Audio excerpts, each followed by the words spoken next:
I'd like to call the meeting to order and start with the Pledge of Allegiance. I pledge allegiance to the flag of the United States of America and to the republic for which it stands, one nation, under God, indivisible, with liberty and justice for all. First item we have is approval of the agenda, and we need to move Charlie. He wants to move down to another location. I have nothing else. We'll just put him in front of Tara, I guess, drop him down one slot. That way. Any additions, modifications? I'll make a motion to approve the amended agenda. 1 minute before I do that, Andrew, we need to probably take a public vote on the Brushy Fork. Yes, I was gonna, Okay. and I was trying to look through it. Yeah, it's not in there, so I want to add that underneath the River Road. And then, over the weekend, we also had a bridge that was shut down, so I want to add that for discussion also. What road was that, the Brushy Fork? Brushy Fork on the, Yeah. Then the bridge was on Athens Road. Yeah. with that, any other changes, modifications? Hearing none, entertain a motion to accept it as modified. I'll make that motion. Second. All those in favor? Aye.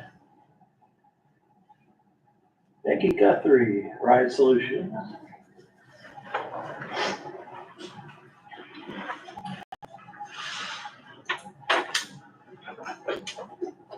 Good morning. Good morning.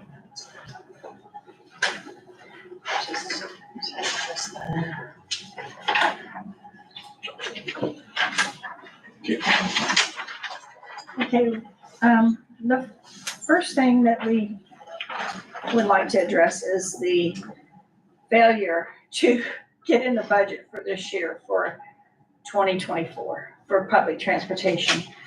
It was a mistake on our part. I had planned a big vacation in September and I missed it, and then I had sent a letter to Teresa, still had no idea that she was not with the county any longer.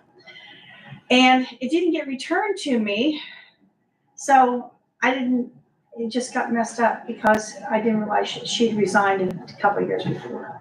But I'd always communicated with her, so that was a mistake on my part that I didn't follow up on that. Also, to be included in next year's budget for public transportation with the state, they're requiring a resolution by every county that we serve to continue service. You have to have the commissioners sign an authorization. And I had sent that in a while back, right? You've got that authorization. Yep. And all this is asking, and I contacted NDOT to ask them why that had changed or why they were adding that. And they said that it's a requirement from the FTA that we have to notify every county if they want to continue every year with the current 5311 provider through the state, have the state money and the federal money come to your county. I think there was concern about, you have a taxi cab here in town, which has been here for a long time. There you also have SERS who provides transportation, which we partner with. So in turn with SERS, they get part of that money because they partner with us to do public transportation. So they are our partner. So we would ask for you for next year, if you still want to have public transportation through the state and federal, that you would have to commit to signing that authorization. If you want somebody else new to come in, it's quite a process to get this funding. Also, and I'd been to the county council last week to the meeting, and I explained the situation also. I was hopeful that there would be something in the budget, maybe come later this year, that they could appropriate to Ride Solution so we can continue doing public transportation, because we have a driver that lives here in town. We have several in the adjoining counties that come back and forth into Perry County. So we want to continue that service. We have people that use it for work dialysis. They use it for just various things. We're not a Medicaid provider. We do just public transportation, meaning you can go anywhere for any reason in the county. So we have all kinds of various needs that people need it for, just general grocery shopping, hairdressing, visiting people in nursing homes. I mean, there's just all kinds of reasons that people need public transportation. And I think a lot of times when industry and any type of new development is offered to Perry County, one of the first thing they ask is their public transportation provider in your county.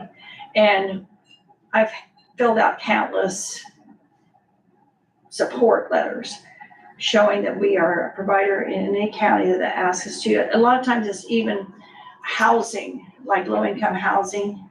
They want to know that there's a public transportation provider before they invest in something like that. So, that's my hopes. Okay, who's eligible for this service? Anyone? Yeah, anyone. It's public So in transportation. other words, a person that needed a ride to a factory, for instance, to go to work, And we do that. you would provide that service.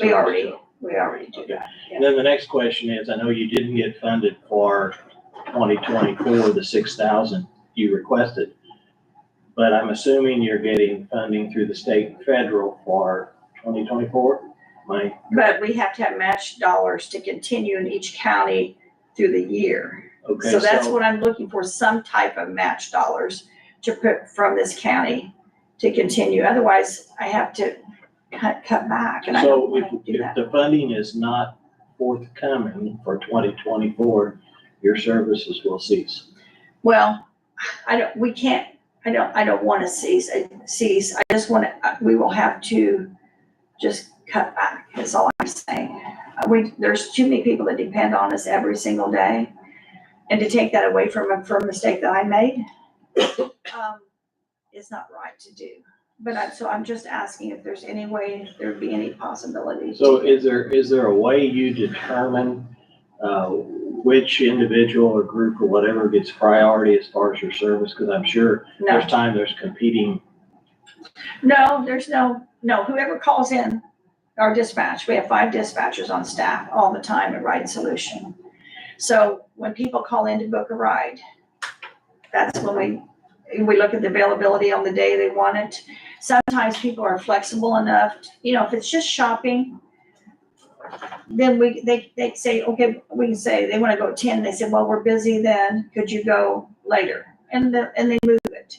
But like doctor's appointments or court-related appointments, we have that. We have different things that people can't move it around.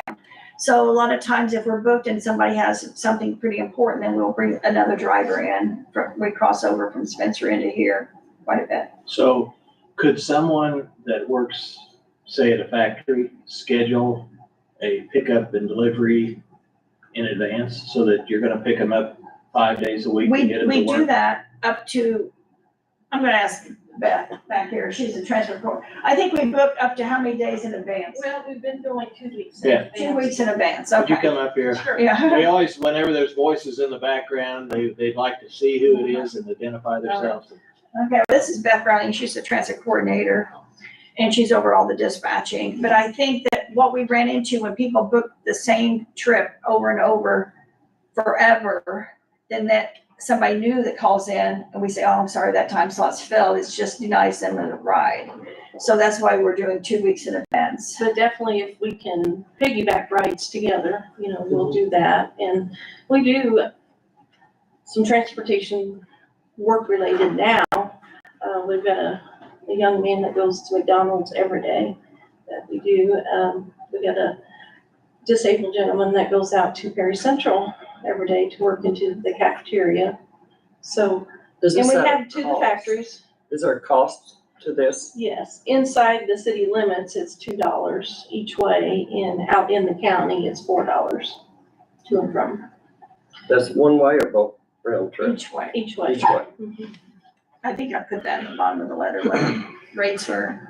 But, it's very nominal, and that's because we are subsidized and like a taxi service, they're a for-profit, we are a non-profit agency, we've always been a non-profit. So what you're saying with this year's money that wasn't appropriated from the county, if the county does not give that to you this year, you could have a chance of losing your federal and state funding also, It because it's a matching fund. It just shows, it just means next year, the state, they look and see how much each county, if they're still in it, if they're still supporting it. Mhm. And then they could say, well, Perry County didn't, we might have to cut back, and they cut back overall. It's distributed through the whole 10 counties that we serve. So we move stuff around all the time, we move drivers around all the time, but they want to see a commitment from each county is what they're looking for, to keep the transit in the county. Do they look for the current year or the past year commitment? Well, I'm doing my grant right now. That's the reason it's really important for me to get this authorization within the next couple of days. That's for next year though. That's for 2025. Mhm. So when I send in my financials, which I have to put in my grant application, I have to list how much I got and what the commitment is for each county. So last year, I just committed the 6,000 because I thought we were getting that. And sometimes every single county is different, who I talk to, some I never see the county council, most of them. It's just the commissioners is where I talk to. But I've always been down in Perry County, I've always been told to go to the county council. And then they take the commissioner's budget and they put it in there, and that's where we get the support normally is from the commissioners. So, I apologize if I should have came to you guys before, because I could have done that very easily, but I was always told that the county council is the one that does the budget, and that's where I go to the budget hearings, and so I have not done that. So if there's any type of money that you're gonna move around in the next few months or something like that from one place or another, we would love to have some type of commitment from you to show.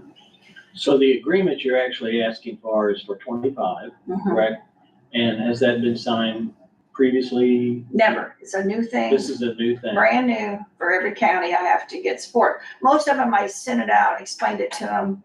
They just took it to the next commissioners meeting and got it signed and sent back. So I'm waiting on you guys. Andrew, did you get a copy of that?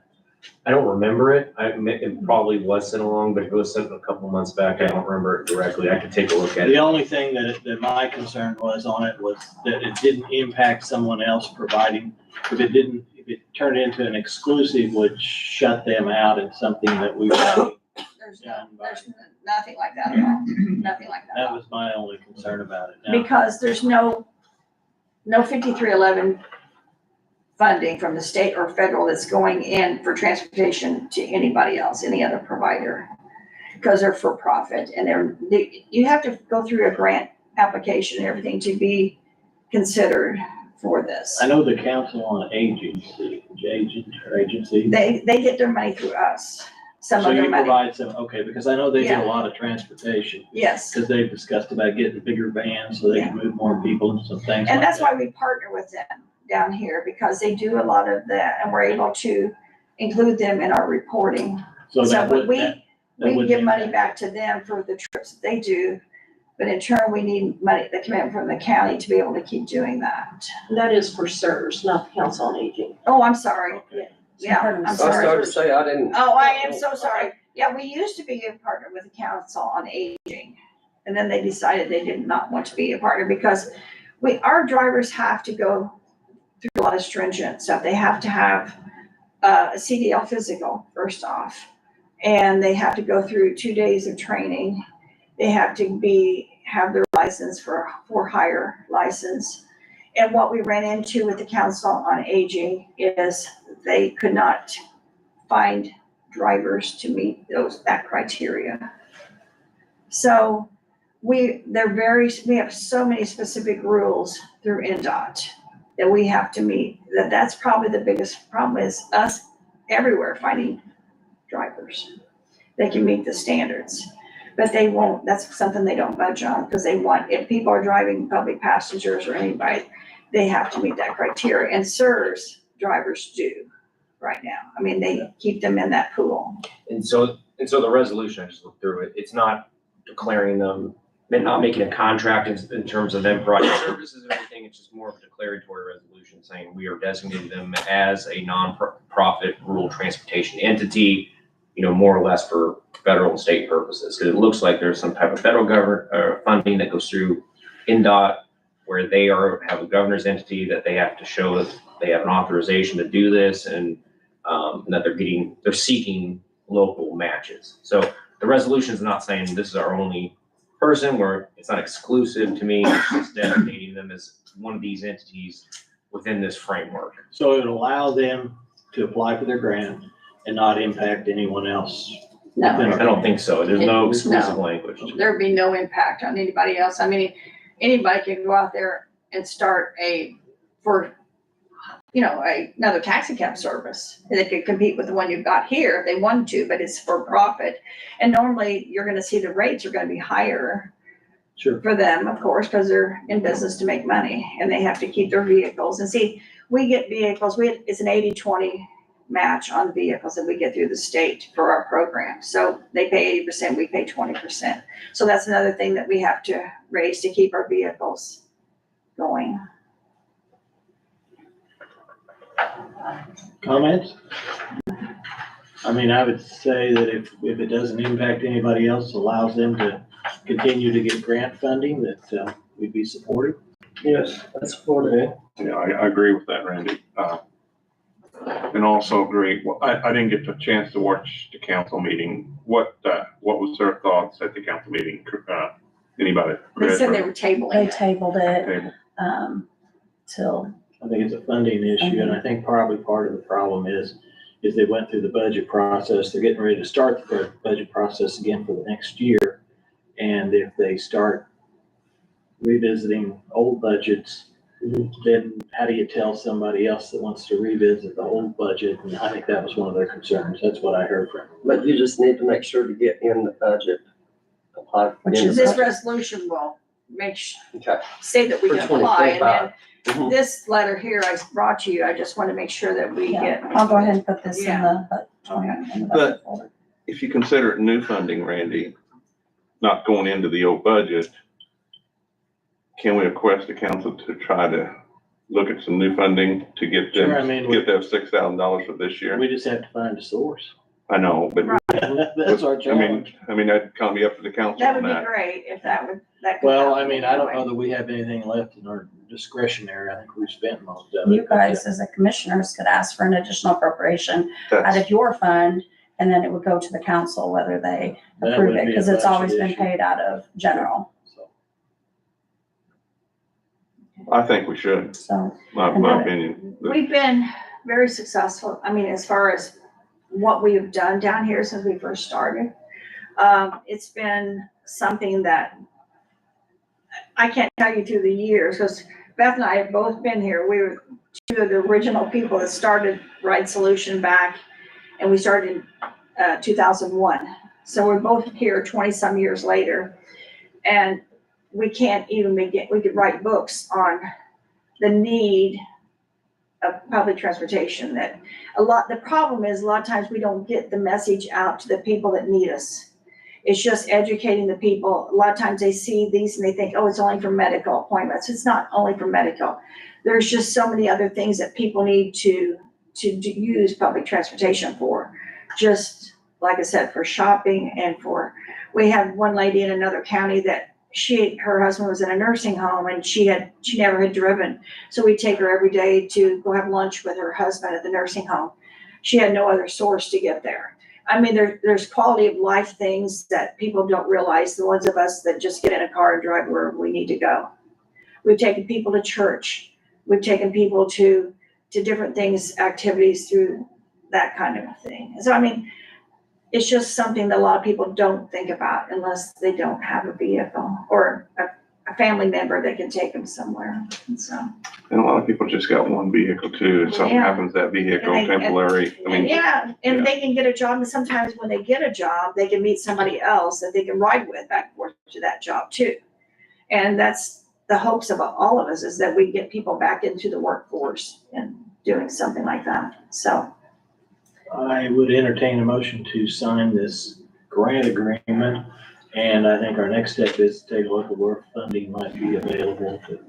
You're looking for basically $6,000, correct? Yes. Or 24, something. Then will that be the same for 2025 also, 6,000? Well, I think that's what I requested, just because I felt awful. I didn't ask for more money, Okay. but, well, you wouldn't have requested yet for 2025 yet, the budget.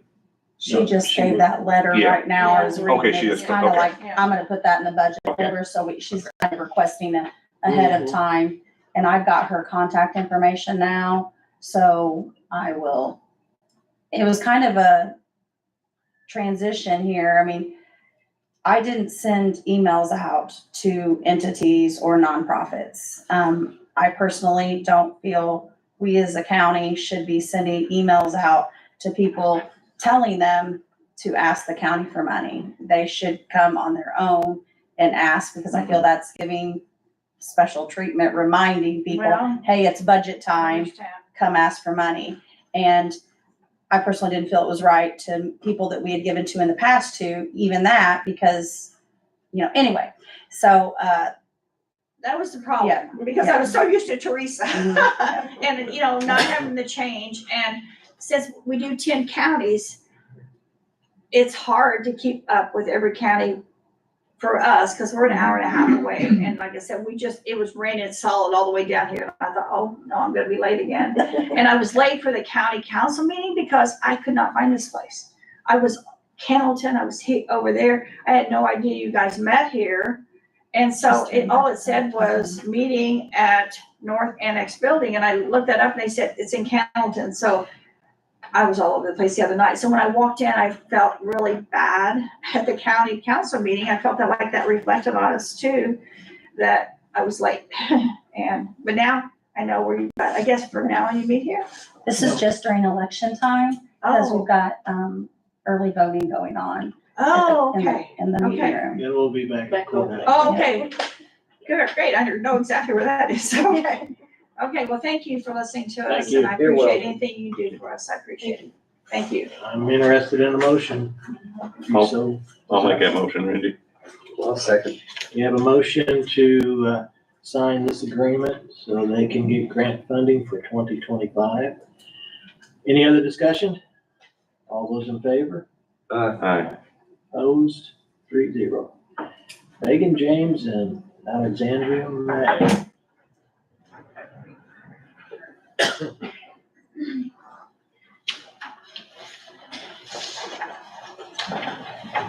You guys have done your work. You got a big map. Well, we had to.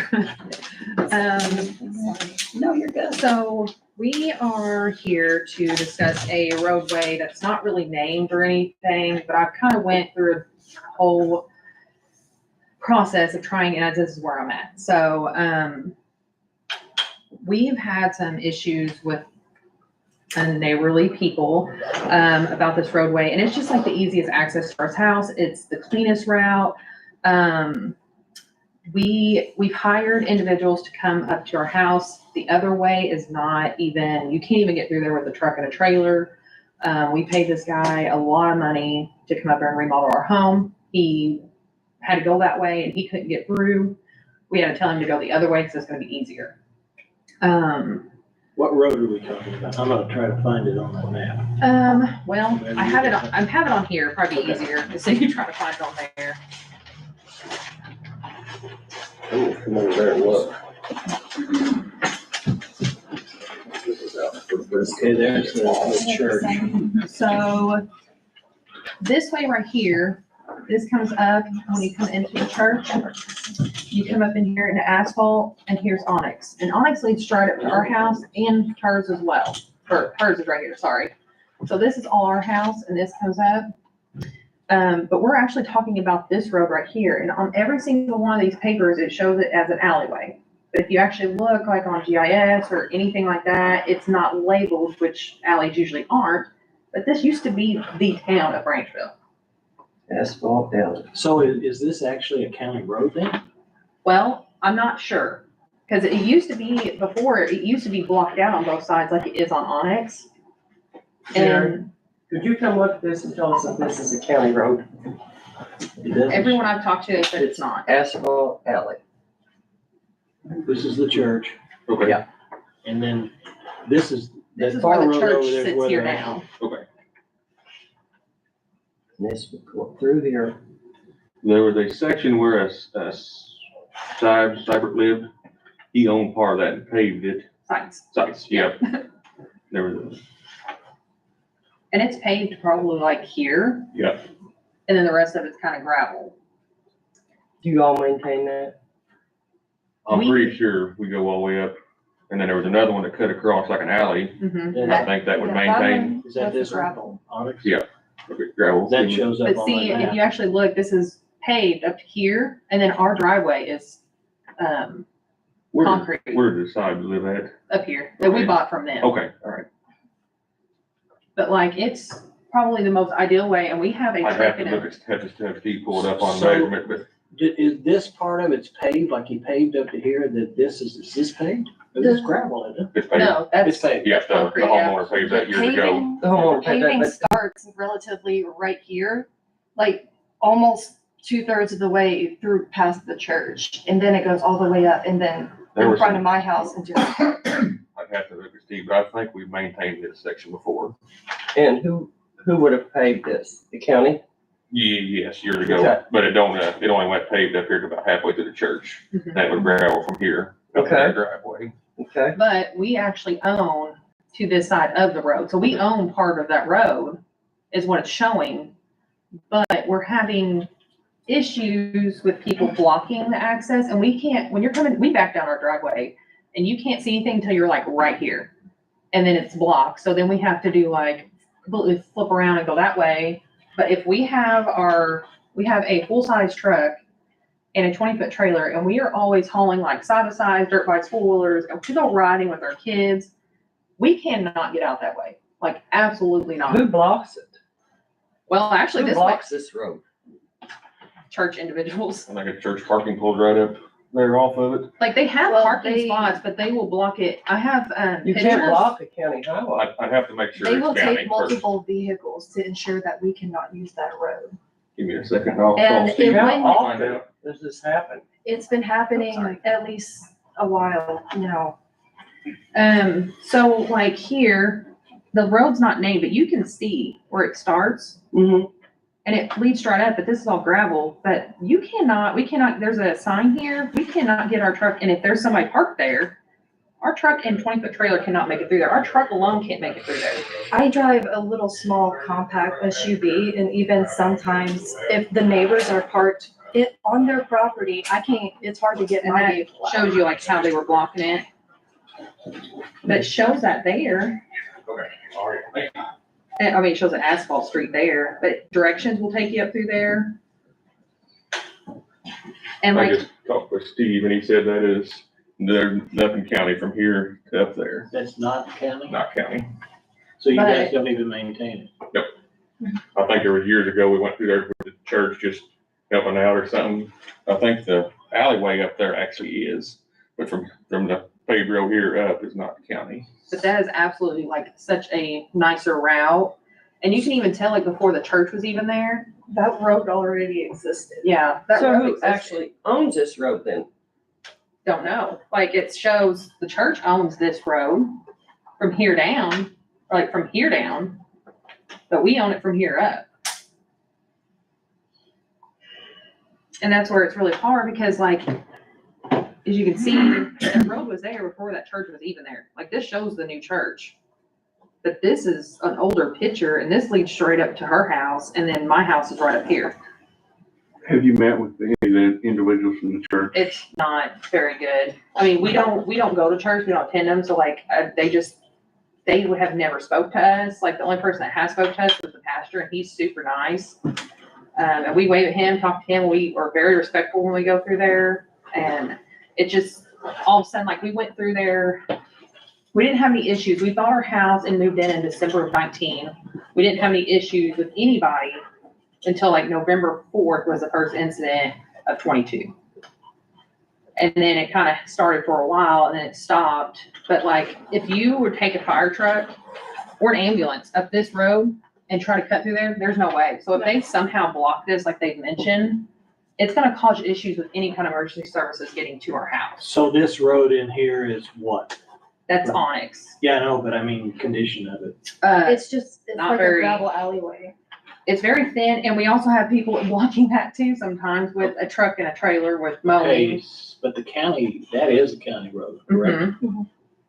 So they should be maintaining that one. This, I mean, Jared, this you did shows say you you all maintain honors. like right? how rough this is, like going up through here and like how sharp that turn is. And especially with that street sign that's right there on the corner, if you have anything, a bigger vehicle that's. And then you have people blocking it like that. And you What can't is get the through it. reason for the, Honestly, ma'am, they didn't even come to us and at least warn us. It was just all of a sudden out of the blue. And if you're driving down Branchville Road and you go to turn down that road, you can't see where they block it until you're right on it. Nobody came to discuss with us because I bought my house We've next to never had one hers person come to us about any of in this. 2021. So I've been there for going on 3-4 years now.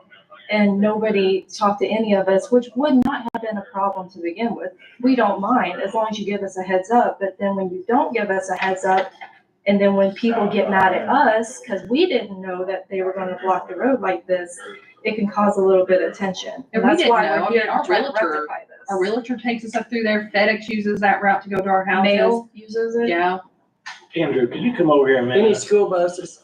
Yes. they pull school into this buses. parking lot right here where And that I've alley also- is. And I've also That's as noticed. far as If they'll I'm go. getting the gist of this. Yeah, she can't go, I mean, she won't circle around. All the This kids is a meet there. road that was put in, like a lot of roads are, and just, there's no easement, there's nothing, they just drive on it. They've been probably driving on it for an extended number of years. Okay. This is their access to get into their property that they use. The county has this portion of it that's not as nice as this portion Mhm. to get up there. Now, I'm just gonna assume you tell me if I'm correct or not.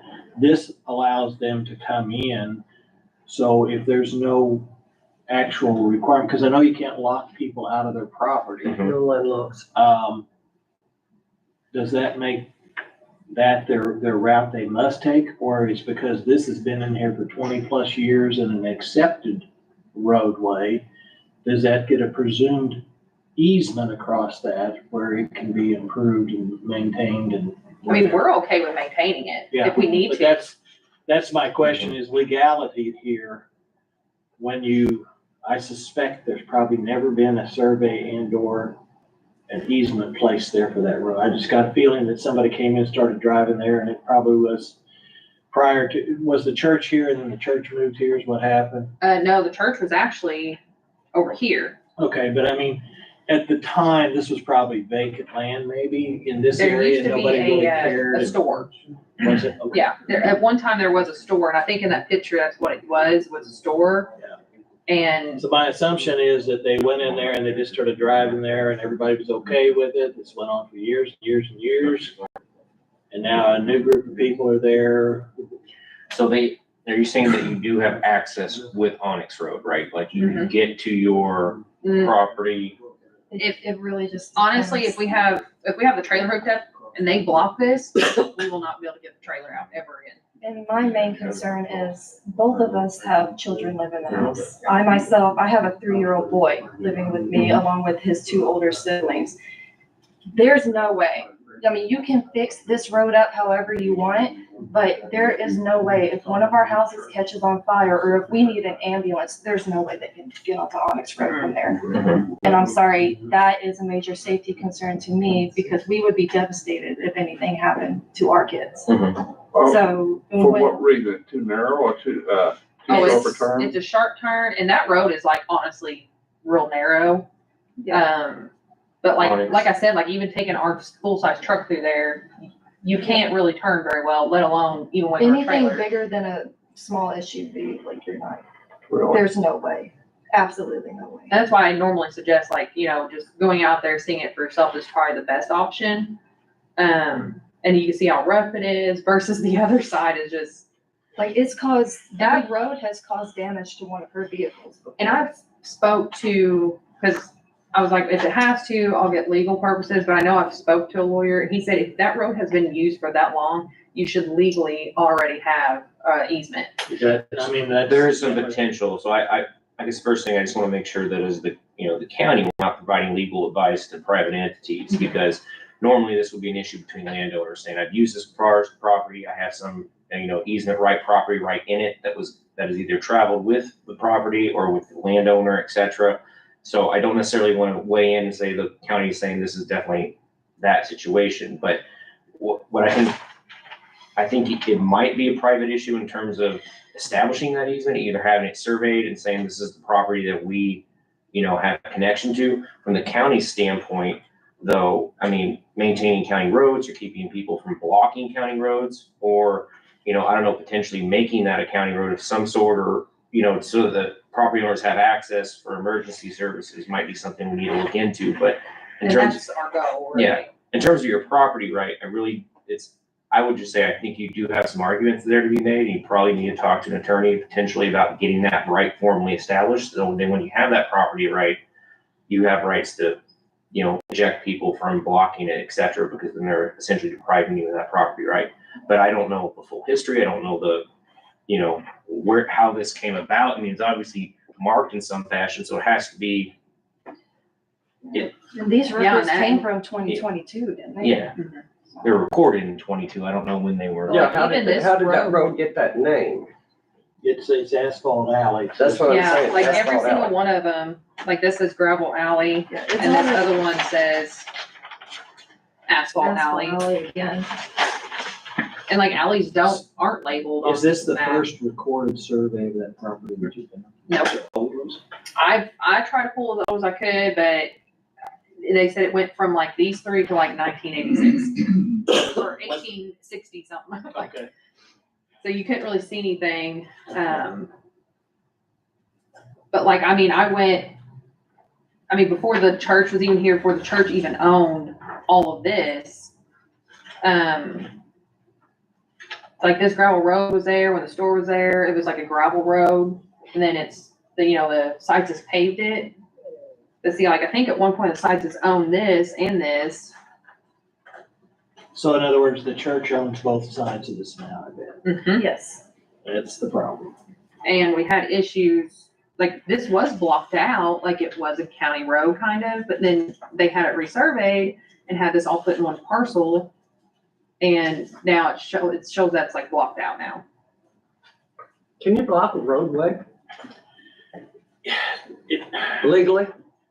We only have issues like on Wednesdays, or they don't even do it Sundays. The problem you get, and it goes back, I've seen this a lot of times where we drove on that road for the last 50 or 100 years.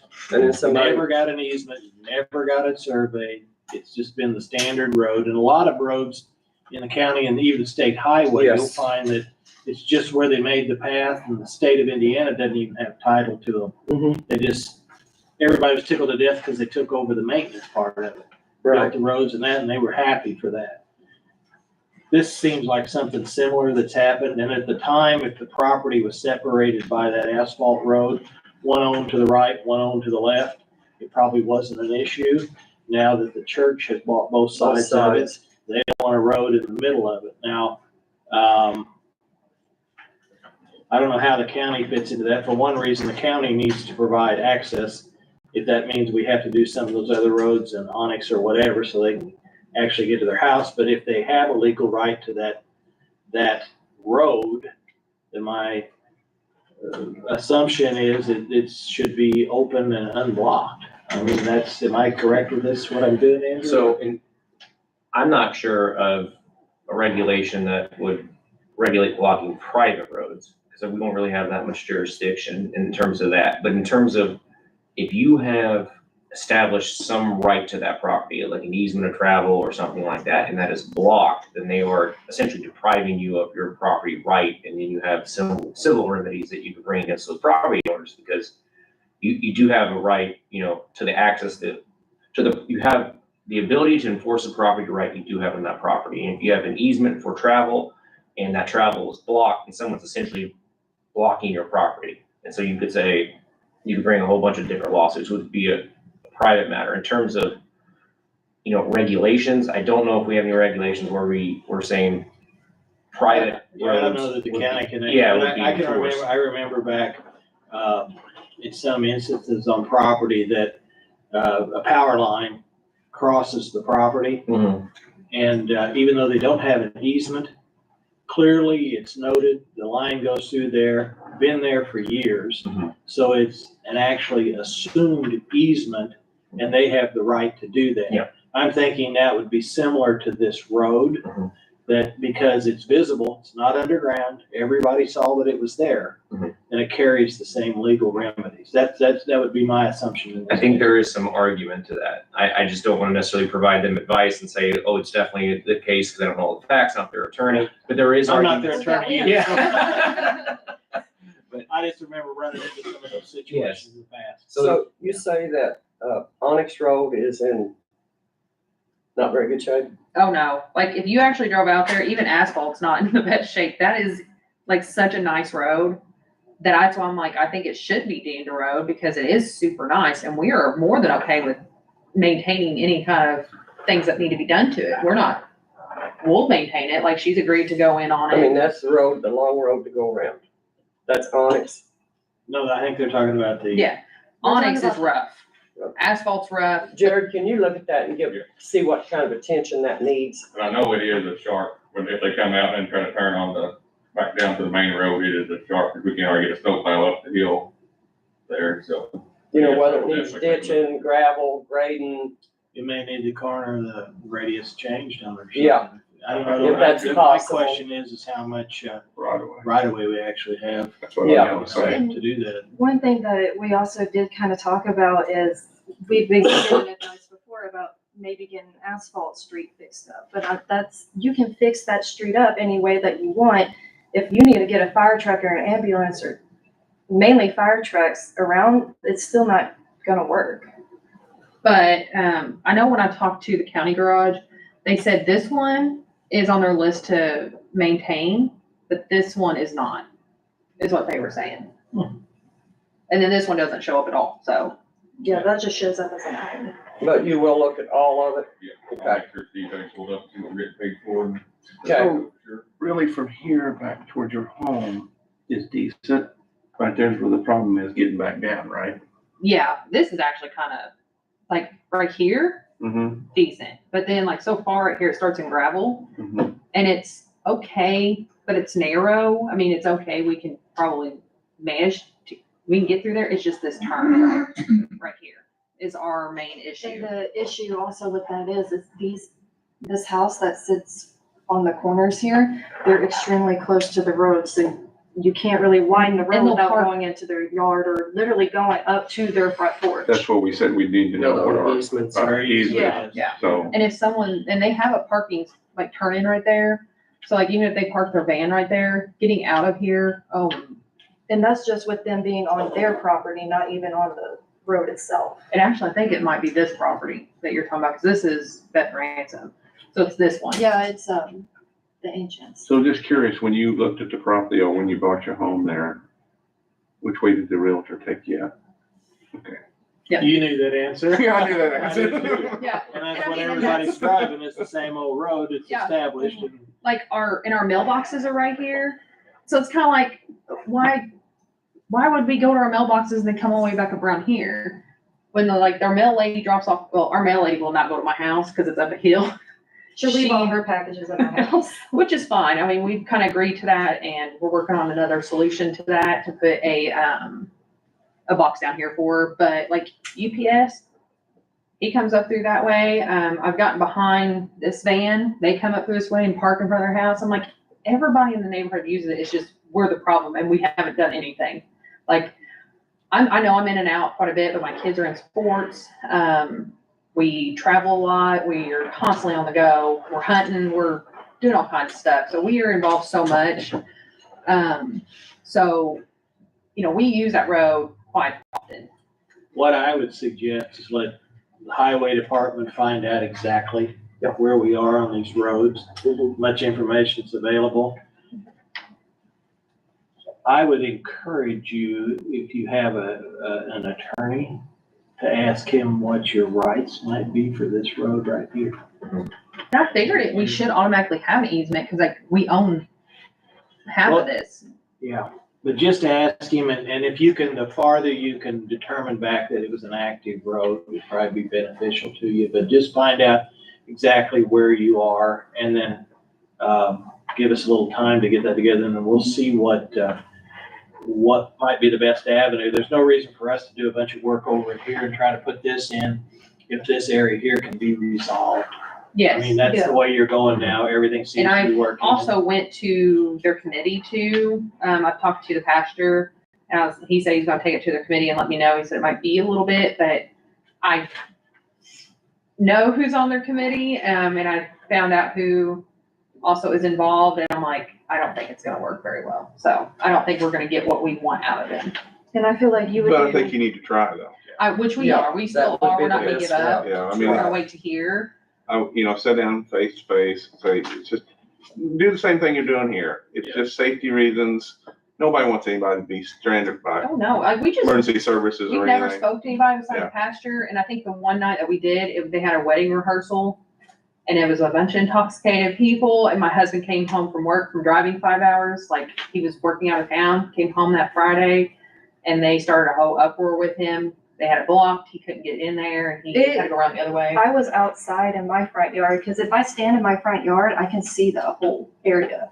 But at my angle, it was almost like an ambush. But it kind of it blew out of proportion, because they ended up contacting his company, because it's all on the side of his truck. He can't misbehave in that truck, you know, and they ended up calling his company and everything, and it kind of just went way out of proportion, more than it should have. But Yeah, but I agree with you, Randy. I think the biggest thing is we need legal clarity on that alleyway to determine, is there something that's been attached there? I mean, if for some reason you need a title opinion, you would go back and say, who owns this? And for some reason we have a public right to it, then you could talk to us about, getting people to keep that right of way clear, or to get, a widening of it or an improvement of it. If it's ours, we can address improving it. But if it's not ours, then you guys need to get clarity about what type of easement was established. Could you agree on some type of property right with that? You probably need a survey description of that alley that I'm not sure exists. If it was just driven, like Randy was saying, just used, no one's ever gone through and actually surveyed where it goes. So you have a clear right to it. And then I think the only thing from the county's end is to check on the road we know is ours, which is Onyx, to make sure, is it appropriate this time? Do we need to address it with more maintenance, widen it, where our easement goes, what we can do with it to make sure we can alleviate Whether we it. have the ability to put in a larger radius corner or Yeah. whatever that is. Mhm. It gives us our options if you can't successfully do Do something. you know that that everyone road, else uses. No, I don't. I know where the location is, but I've never been up on this road. Yeah, I know where it's at too, but I've never, I never drove the road. It doesn't look like Branchville was ever applauded. I don't think Like their little Branchville- community of Bristol, they had alleys and everything from way And the back. same Leopold was the same And St. way. There's a lot Croix. of those over that way. St. but Croix the same way. I think that just happened. I've heard it was a mess. Yeah. Branchville was a whole mess, so. But I think that's just kind of where I feel like it had to have been something, or, and I worry that at some point it was like, okay, yeah, you can ride through here. It was a handshake back then, You probably had some individual that owned the whole parcel that sold off the frontage towards the highway and said, I want to have a way to get to the backside of the property. And that's what a road is. And that might have been 100 years ago or 150. And that's where we run to. I think that's just, That's what happens. yeah, hopefully whoever goes out there and checks it out. If you would reach out to a preferred attorney just for an opinion on that, I think that would be helpful. And then I know the one I Gary did gets reach out back to, he said, obviously it's been used for this long, you guys should have an easement. probably right. Yeah, he said you should, because he said it's been used for this long, he said it's kind of like deemed a, an easement at this point. Kind of a grandfather act. Yeah, Yeah. and I think that came from, the ones who did our title work too, and he said that, so. So, I mean, that might be, you may want to get some type of a written legal opinion, and then maybe revisit the church. You know, with this and just approach it as things will work out. Yeah. Hopefully. All right, well, thank you. Thank you. Charlie, you're the next guy up. All right, thank you.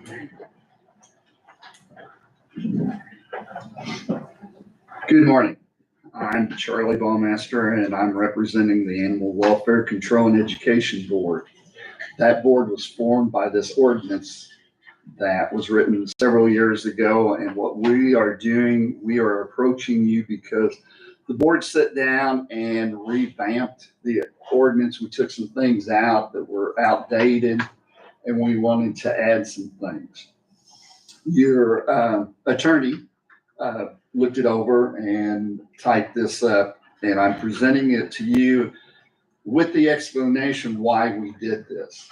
As you know, that each entity, speaking of Tell City, Cannleton, and Troy, they each have their own ordinances about animal control. And a county officer can enforce a city ordinance and vice versa.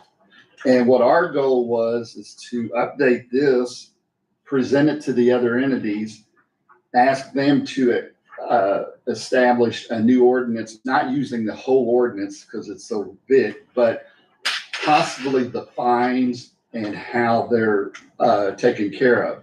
Our goal is to someday be able to hire an animal control officer, but we need the funding. And what we would like to do with the agreement of all the entities is that we fund the fines through the county court into the clerk's office and establish a fund that would be set aside for animal control officer to help fund it. Now, we know this is going to take a while. So one of the other things that we're researching is looking for this, our board to look for maybe some grants to hire an animal control officer. And I know there's a procedure that we're going to probably have, since we are a board established by ordinance, that we'll probably have to approach the county council to get their permission to do this. But that's our ultimate goal to put everybody on the same page. Is that going to happen? I can't say yes, but we're taking the first step towards it. Hopefully you received a copy of this ordinance and you've taken some looks at it. There were a couple things that I picked out that I'd like to bring up right now. In the ordinance, when it establishes our board, it talks about the powers and duties of the board. And the one point that came up that I wanted to ask you about, if you wanted to keep, if this is something that needs to stay or if you should remove it, it just says, we recommend to the commissioners, that's the board, the terms and conditions of any contact or contracts for the shelter of animals. I know that the commissioners have a contract with the animal shelter. Speaking for myself and the board, the animal shelter is doing a great job. I commend you for that. We work well with Molly. She works well with us. But I did not know if you want that in this ordinance that we recommend these contracts to you. So that was one of the questions that I wanted to throw out today. The other is, these ordinances were written years ago. And what fell through the gap, if you want to call it, is the council was supposed to levy a fee for the fines, and it never happened. We're going to be in the same situation here with this amending the ordinance. So I'm throwing that out, that this is something that's going to also have to be approached the council to see if they're willing to set a fee for this. All right. One of my questions, Charlie, when reading through it, is the fees seem like they're nominal. Yes. What you're trying to collect. And I know the intent is to make sure that the animals have rabies shots. And it seems that's been lacking Yes. here in the last few years, because I know they used to, the vets had these clinics and that, and I assumed that most animals are vaccinated. I don't know if that was true or not, but that was my assumption. With that, they had a tag. I can remember that our animals all had tags around the collars that proved they were vaccinated, and that's a good thing. The collection mechanism. We can't necessarily, for a $2 charge, have somebody driving around knocking on doors. Exactly. I can remember back, I'm so old, when I was a kid, that there used to be an officer that did that in Tell City. I'm thinking it's quite expensive to do that. So what's the thoughts on collecting that fee? How are you gonna approach that? Well, hopefully in the future, if we have an animal control officer, that may fall under their duties. Until then, I think that, one of the biggest problems we face is education to the people. One of the things that we came up with is starting next year that we're going to start educating the kids in grade school in all 3 schools about responsibility. Because you know as well as I do, a lot of the animals we have running loose are animals that little Susie wanted a kitten. And three months later, after she got the kitten, and now it's a cat and it scratched her. So we tossed it out the door, or, we no longer. We need to get the kids educated. And they did this years ago. And the ball was dropped. It needs to be started again. Because you know as well as I do, who has the most influence on parents or the kids? So if we can start there, this is a building block. And we want to start with this. But we're going to have to put some teeth into an ordinance where there is a fine that people are just going to say, well, that's the way it is. One of the other issues, talking with Molly and that, is the capacity at the shelter.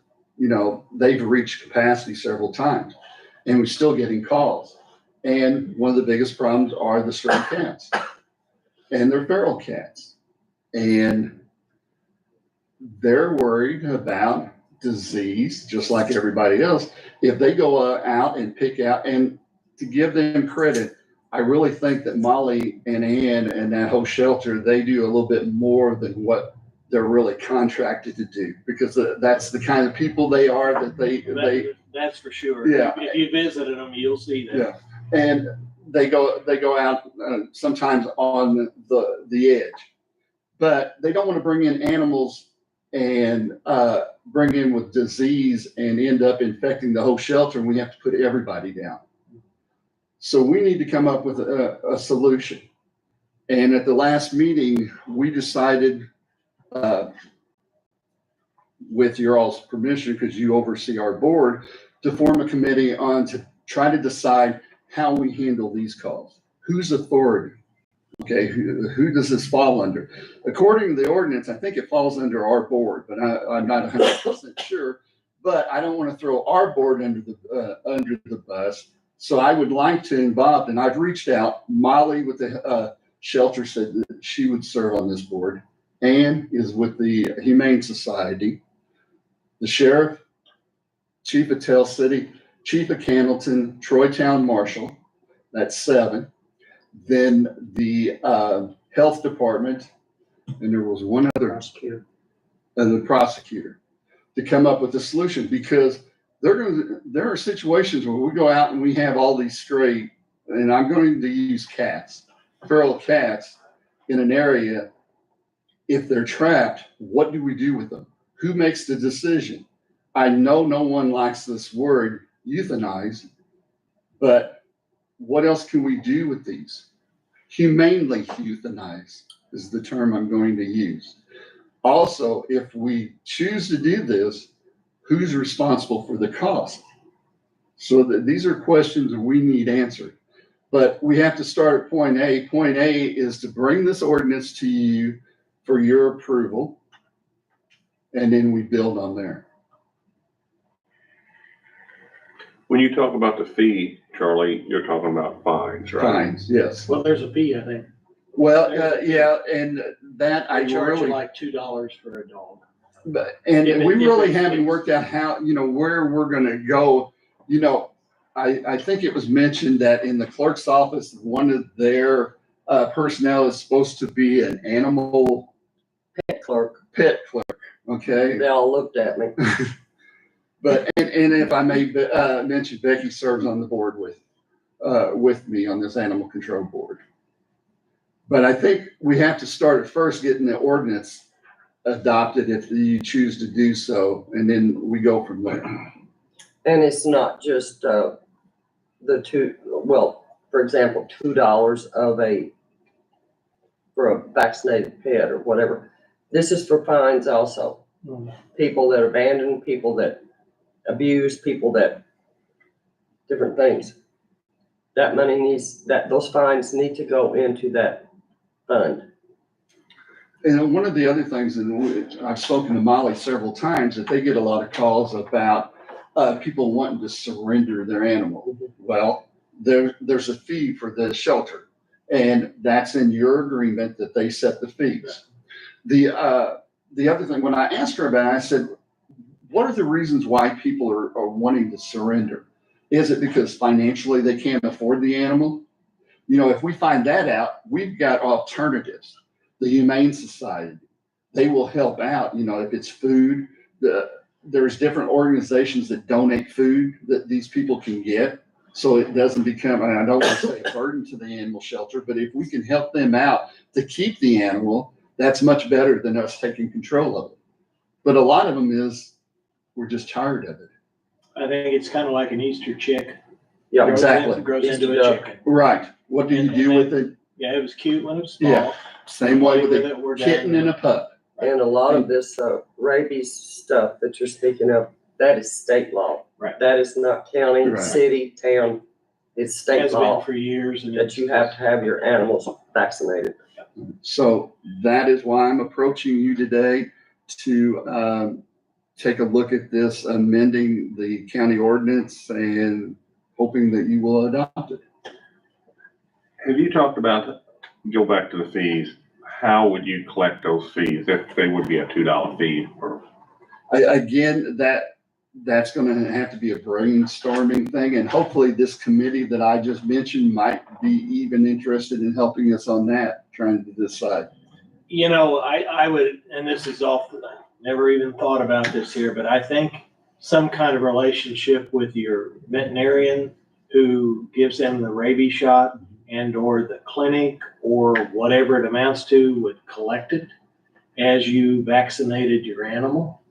That way we're not going door to door and then make some type of consequence so that people actually took you serious. I mean, you can't have a $1 fine if you don't vaccinate your animal. And then they could get the vaccination. We have a record that have a tag, all in conjunction with that visit to the veterinarian. And my understanding, Becky, if I'm correct, that it takes a veterinarian or an assistant to give that rabies No. shot again? Veterinarian only. So you They're the will only ones have that to can give go. rabies Right. shots. Yeah, so it's restricted pretty much on who can give that vaccination, and that forces the visit to the veterinarian. And then if you're not going to do that, then there will be consequences, because It's about the state time law. this animal gets rabies and bites the Mhm. next door neighbor's Mhm. child, it's not gonna be. Yeah, a good It's state law, situation. but you have them vaccinated for rabies.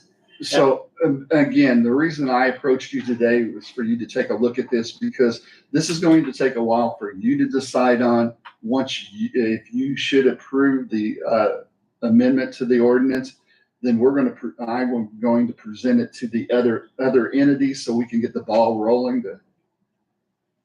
I've read through it. I don't really have a problem with it. The only thing that I would like to, if we're okay with it, just give it a tentative approval, because I really don't want to rewrite an ordinance for the county that if there's objections from the cities, either one of them, so we have to revisit this ordinance and change it and change it and change it as each city comes through. So it's kind of a one and done, so that we don't end up with a whole stack of ordinances Yeah. and amendments. See, that's to what it. we have right now. We Right. have 4 Yeah, we have ordinances. 4 different ordinances. This makes it so much easier on law enforcement. If we're okay with the verbiage, how this is actually written, then we would say we're on board with it. But take it to the other cities to make sure something's not in here that they're objectionable to. I have already turned it over to Tell City because I am their appointment on this board. I have given it to the mayor, that he's given it to the council and their attorney. Okay. And I told them as soon as I met with you, then the next step would be meet with them, meet with Cannleton, meet with Troy. And I'm, that's kind of my approach, so we get consistent, same ordinance throughout the county. You're going to have to, publish if it's, Right. including fines and fees, right? You'll have to publish it, so you could take. And we don't action. want to do that multiple times. If somebody has an objection, we're It going changes it, yeah. and then it's too much documentation without having given the cities an opportunity to respond and say, I like this, I don't like this. Well, I Just was keep it on the same hoping to talk to the council about setting the fines so the cities can go along with the same, the same amount, so we don't send everything out there and tell city is $55 and the county's $90 or whatever. So if we can all be on the same Yeah. page. That way, when the enforcement is consistent. Okay. So with your permission, I will talk to, get on the council's agenda. For the record, I'm okay with everything except the fees for the animals, because I've seen us go through that 13, 14 years ago. One thing, we didn't have the trustees to do the assessment. That's how they used to collect the Right. fees Mhm. years ago. That went by the wayside. And also, I've seen the opposition against the fees, and it wasn't nice. For example, the night the council passed the funding for the detention center, wasn't commissioner at that night. I came to the meeting and the parking lot was full. I thought, wow, this is gonna be interesting. They wasn't there for the $12 million jail. That passed in 5 minutes, how they gonna fund it. They was there for the dog tax or the fee. Right. So be Exactly. prepared for that. Well, and I think we need to get the publicized out to the public so they understand. If they have some comments, maybe we should have a public meeting. We need to, yeah. Yeah, at one time, I think Jim Carter brought up that possibly giving each family 1 or 2 exemptions or something where there are no fees, and basically, I can't remember, I'm thinking 5,000 animals or something he used at $2, brought in 10,000 or something in those numbers. It wasn't a huge amount of money considering how much effort it would take to collect it. Right. So maybe we want to approach. We don't want to charge more than what it's worth to. But if we, allow, some type of a nominal amount or something, our main thing is to force, I think, registration, that's what Jim said, so that, you had an identified cat or dog to a certain family and that they got the rabies shot. I think that's That's the main our Our main goal. thing. I think that is our goal. So I don't think the funding's gonna be Yeah, I'm okay with the fines. I mean, if you don't have your dogs or cats taken care of, I mean, I'm okay with that So- because you need to take care of the animals. And you know as well as I do, and I've brought this up many times, that unfortunately in our county, we have people that are not paying child support. So you think they're gonna worry about a fine for a dog? I'm sorry, but So, if Randy's concern is the fee. Yeah.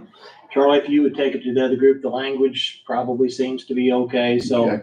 we can talk about the fee, take it to the cities, see if they're okay with the language, and if the fees are only, hurdle, then we'll address that and see what we put a consensus together. sounds fine. Thank you all very much. Yeah. Thanks, Charlie. Next item up is Tara Lucas.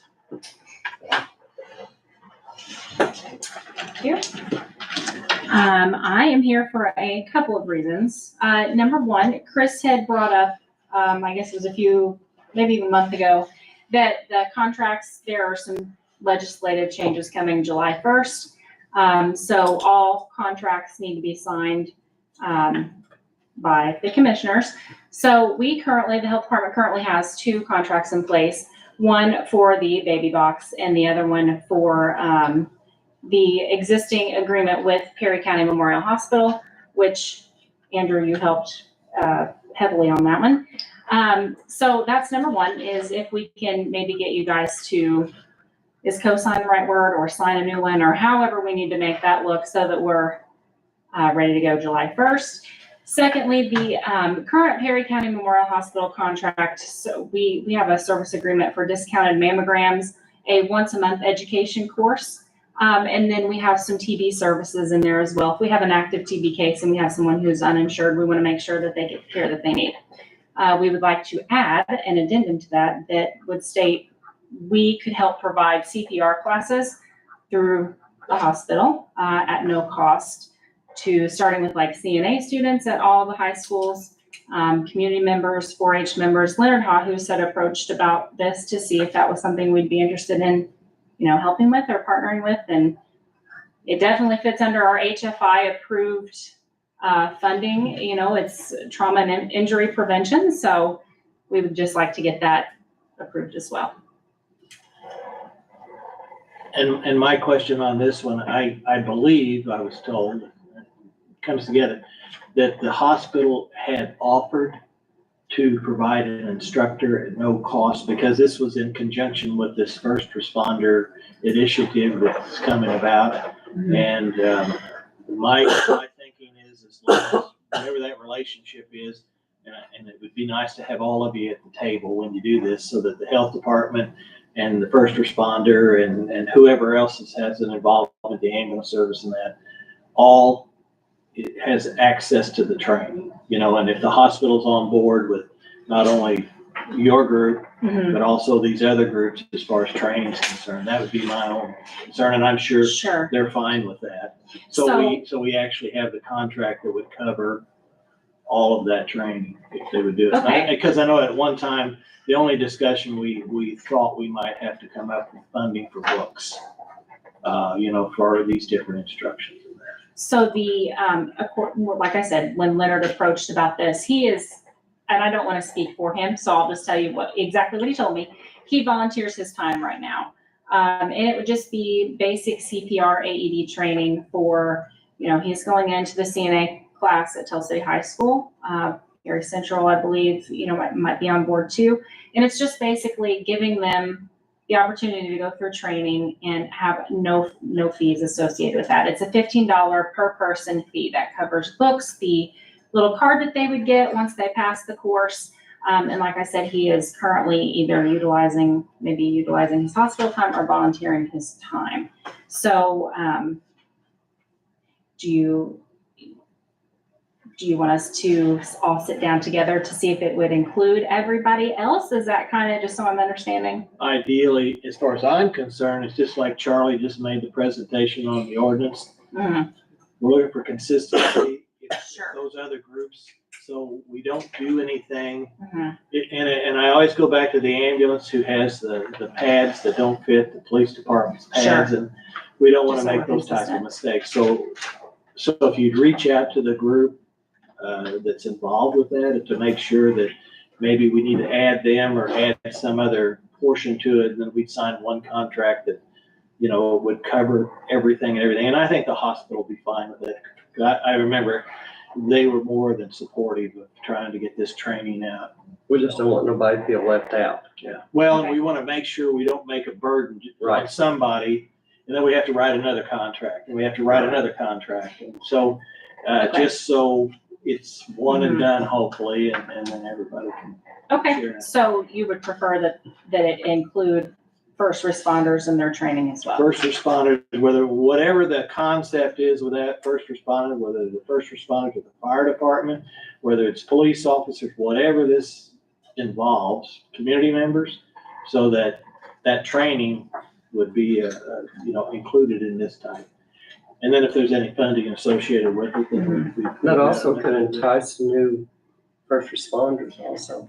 It was the original idea was intended for community members. So who currently, I guess, provides funding for first responders or just? Well, I think that they're looking at expanding that. And so if we can get more people, I know they're looking at some of the fire departments, get those people and get them certified so that they actually, we've trained them very well. And that's why, because I'm thinking that the books they were telling me were in like the $140 range For training for this here. But then they'll be reusable.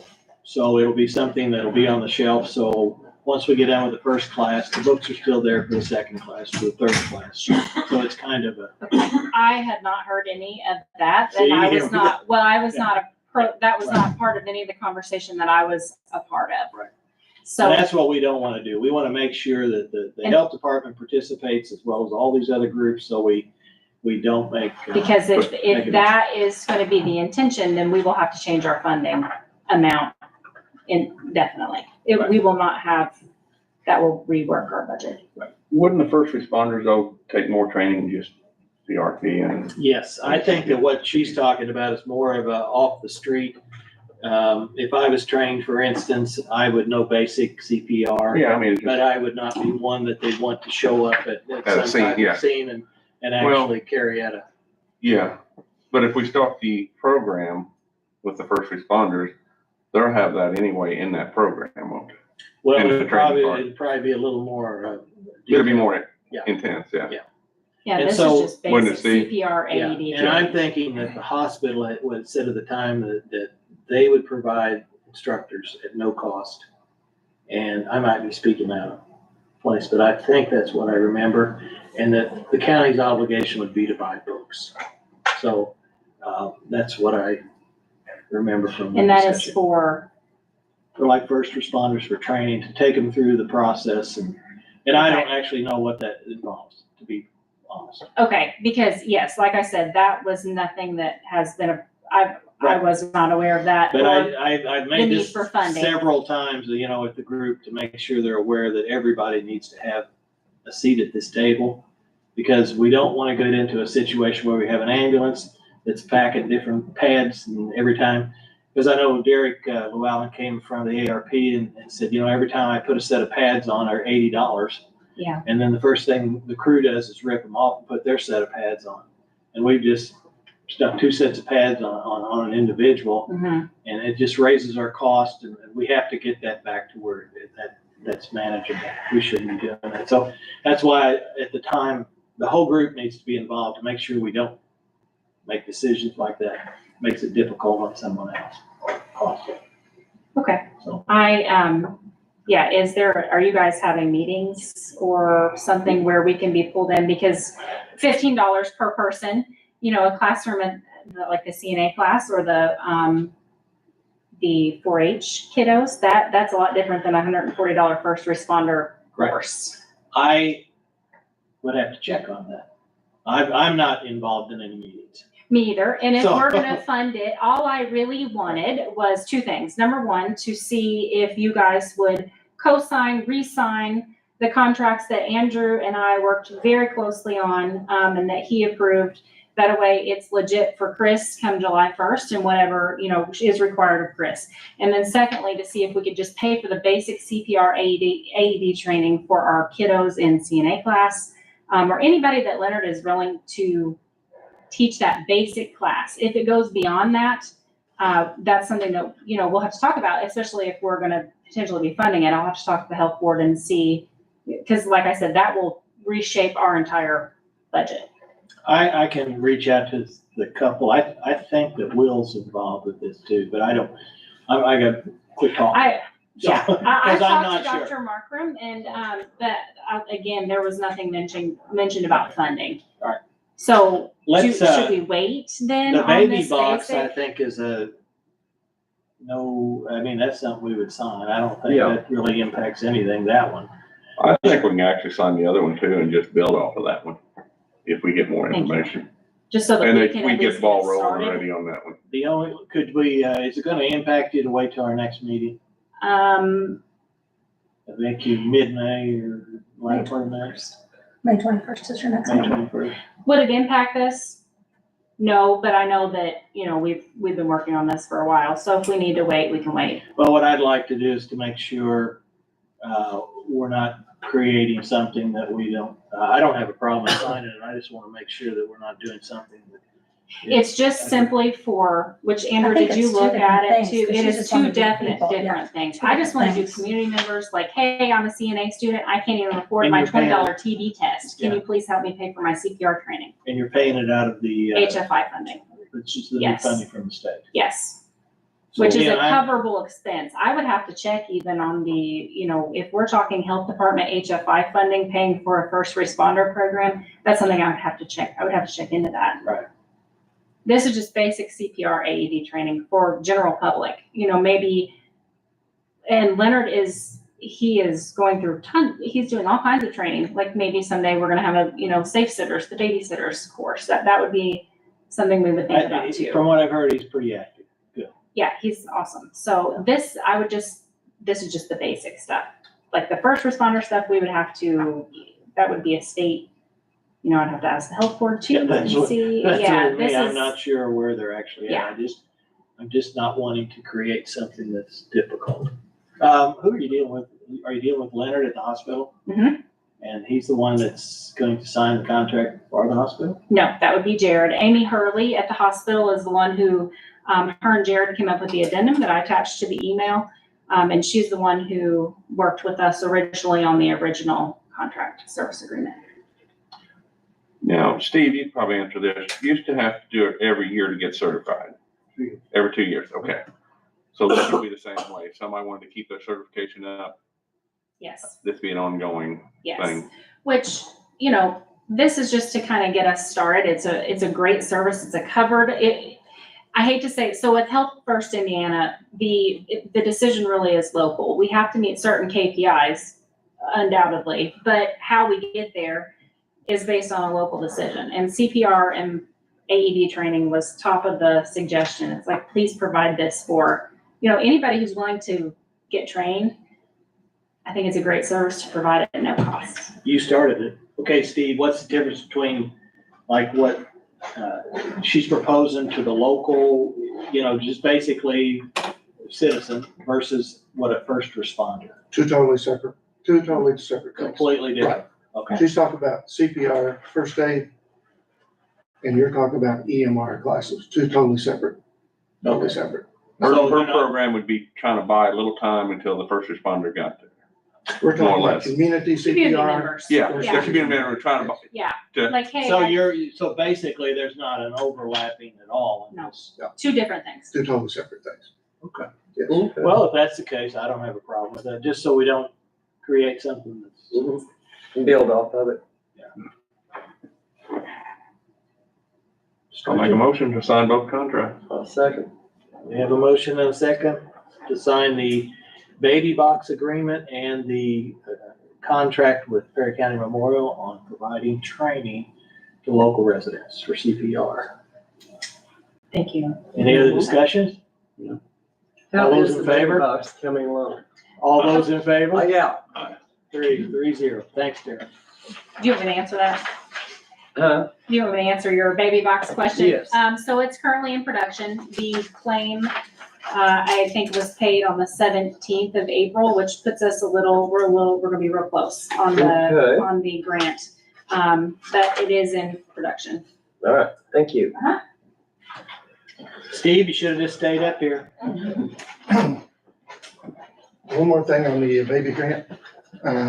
Baby box. The baby box, Not the gonna baby do box, baby. yes. We're ready to go ahead and proceed on the installation as far as the prep and everything. Tony Thomas was the only one he could find that could give us an estimate on as far as the storefront. He was recently installed that here at the Armory.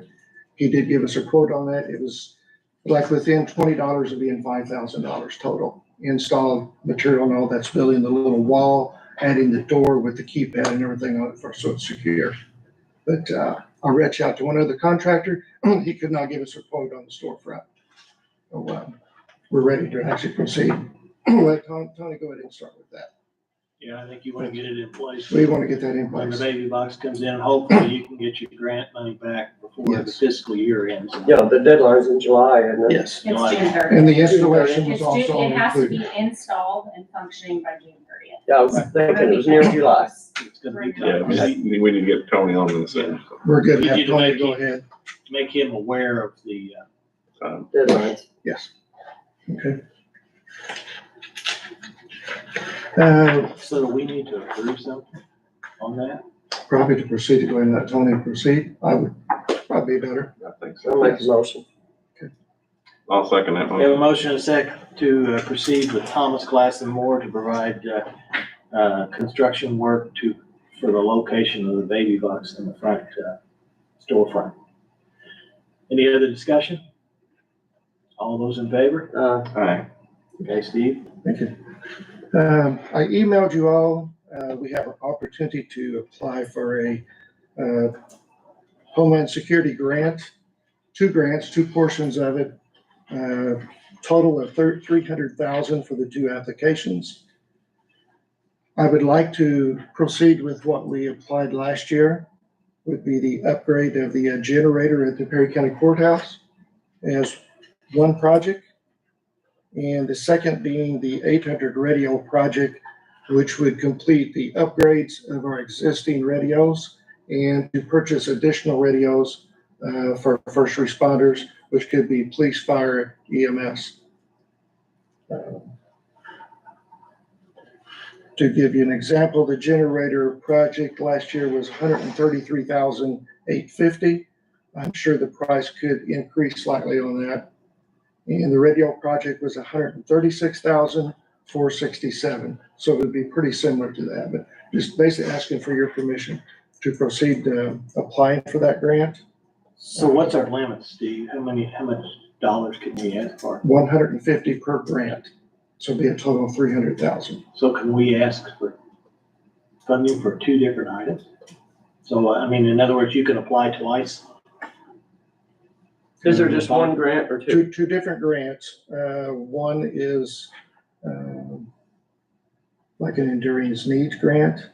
And that is the other for, National Priority is one of them, and enduring needs. Each of them has a different wish list or category that you can ask for, different criteria. Both of them have to be tied to Homeland Security for updating some sort of security. and the amount on them are, Each of them is 150, not to exceed 150 per grant, okay, so you're talking about $300,000 in grants. total for the two of them, yes. I did ask Steve the other day, once I got his email, if with the generator at the courthouse, would it be large enough for the expansion of the prosecutor's office? And he said it would be. We Yeah, will the make sure run, it would be. The power is, there's no need for additional. I'm gonna say with the updating of the prices, we're gonna be pushing the 150 for that generator, real close. Now, I got a letter from Michael Dahm here, and he was asking, it's a SHSP grant.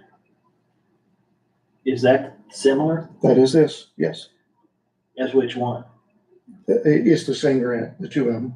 That's what they call it, the Homeland Security grant. So can we ask for a third? There's We can just only ask for two, two. Two at categories. 150,000 apiece. Right. So, what he was asking for was to apply for 150,000.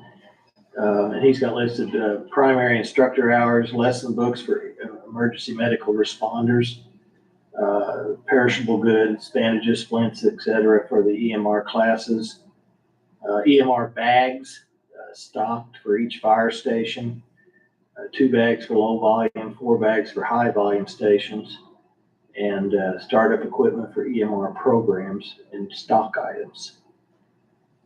So where would that fall in? I don't know that that would fall in either of these. So you don't think it's even eligible? I don't think so, not on these. I can check into it. Yeah. I'm not aware of that. This here, to me, I mean, this is just my personal opinion, that program and the first responders and that would be a countywide service versus, and it would be utilized hopefully a lot, and make a difference in people's lives versus, I get the 800 radios in our hilly terrain. The generator, we've got one. And we was turned out last year for a generator, but I don't know how these things all interact. But I would like to see this first responder program off the ground. Would that help you in any way? I think we're talking two different things. Yeah, no, but would it help programs I've not been involved in any of the conversations, so I can't really, I don't know, because that's two totally different things. I was just asking for simple CPR and AED Okay, I was just, coverage, but Just yeah, asking. I don't know. what are the deadlines for these grants? This deadline would be May 30th, 5 p.m. For both And it's of gonna them? take a lot of time to get it pulled together. And I think one of yours was including what, three AEDs? No, that's separate. No, that's not in That's this. not in there. Do you have another grant for the AEDs? No. Can they be included on these grants? Not in this one. See, that's the question. I don't know, I haven't spoke with it to know exactly, What qualifies for these grants? what, if this is something. I've not that's seen eligible anything. underneath that. I guess the question to me has, Dr. Dom got all the fire departments on board for buying equipment already? That'd be a big question too. Since we already got a first responder program already in the county, I mean, We've already got a lot of this equipment. We have a first responder equipment already. We have a program going. I would like to see us enhance that program. I know that there has been meetings. I can tell you that I have not been invited at those meetings.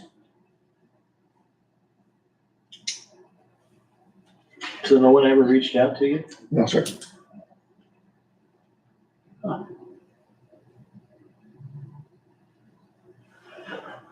So yours would be for radios and a generator Yes. only?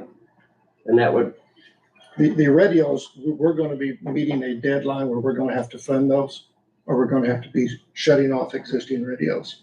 So eventually, we're gonna have to find the funding. I think it would be a great opportunity to look at the grants and see if we can get them. That's what most counties are doing, so they don't have to come up with the local money for that. okay, so the radios and the generator would eat up $300,000. Yes, And that is not matching, that's just a regular, it's 100% grant. right, 100% grant, yes. The only issue is the grant, the generator was turned down last year, and I don't know whether they gave you a reason why or. Most of the grants were turned down last year, yes, most counties. So we're not sure we'll even have success here. We do, I know your, the radios and they're expensive. yes. you know, so it's mandatory, we're gonna have to go to 800, right? Police is already on 800. But it's not mandatory, is it? It's gonna be, or you're gonna shut them off. You're not gonna have, officers gonna have radios. What it is, I mean, it's a different, what's the other that we currently use? VHF frequency, VHF. yes. And we've got some challenges because all of our hills again, Yes. and how that actually works. And state police are all on 800 now. 800. So, All of our law enforcement have switched to 800. but I think some of them are packing duals. They are. It's good that we got a backup. in case We're the using the system old goes system and new system, one works. Perry County it's not ideal. down. So we're like cell phones. Yeah, it's the same thing. It's a radio from your cell phone. Mhm. I would,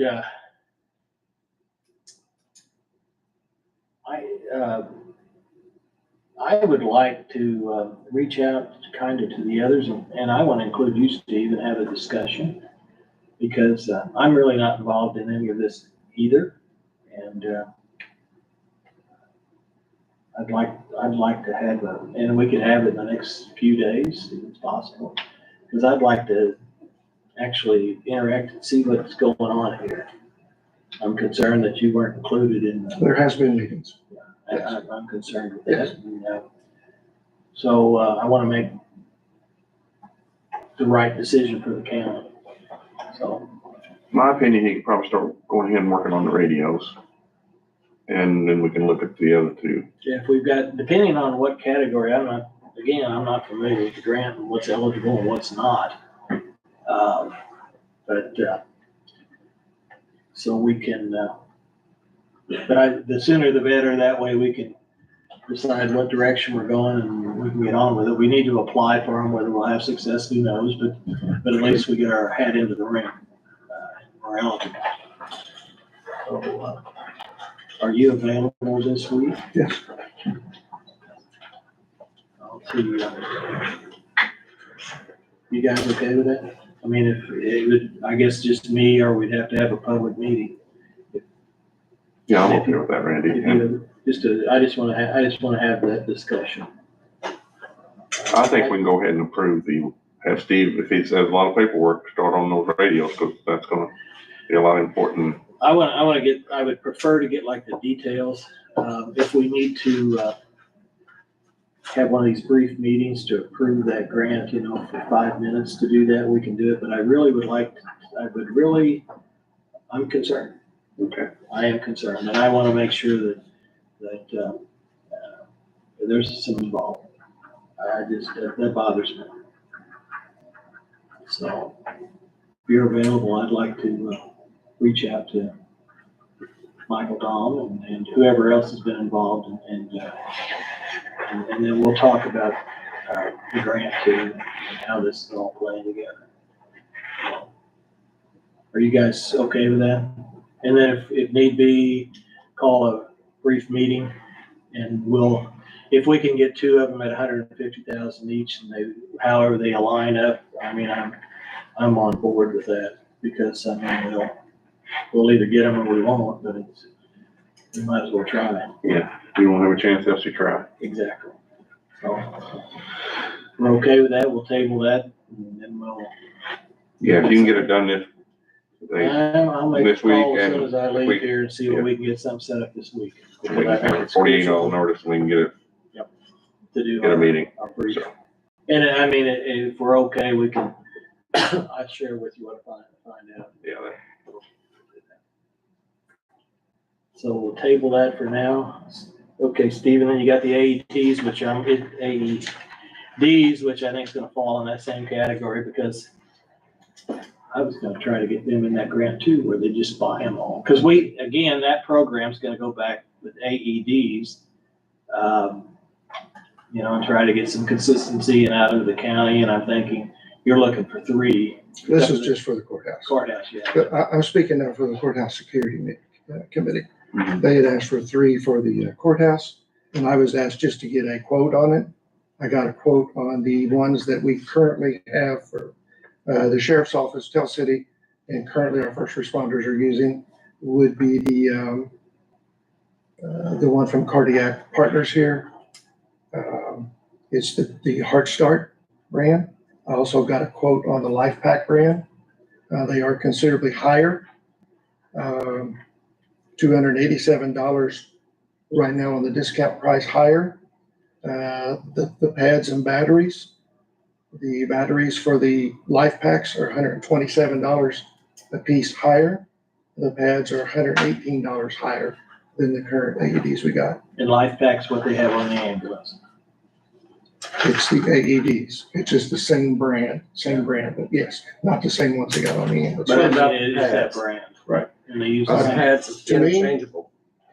It is, but it is a whole lot, it makes a whole lot more sense to me to buy 4 adapters, put on the ambulance that would match our current AEDs. Why spend all this extra money to go with the brand they got on the ambulance to save a few dollars on that set of pads? That makes no sense to me. See, the equipment on the ambulance is getting dated. Maybe the option needs to be to get to what, Get the adapters, put on the ambulance, problem or solved. either go to whatever your cardio We is. did that years ago, and then they went with a different type of monitor on the ambulance, so they didn't match anymore.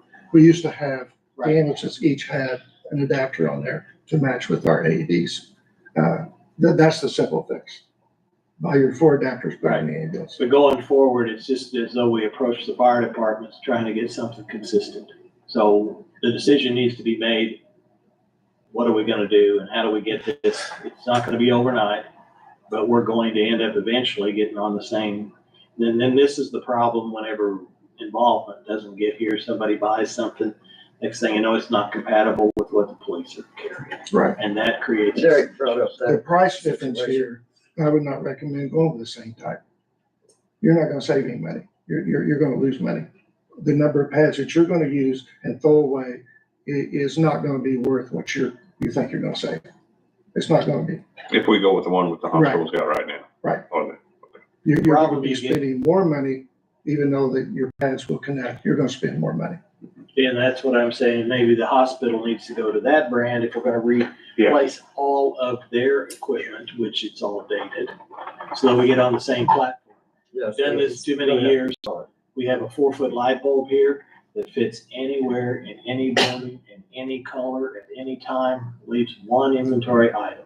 And what the hospital has is a large monitor. It is not the same as an AED.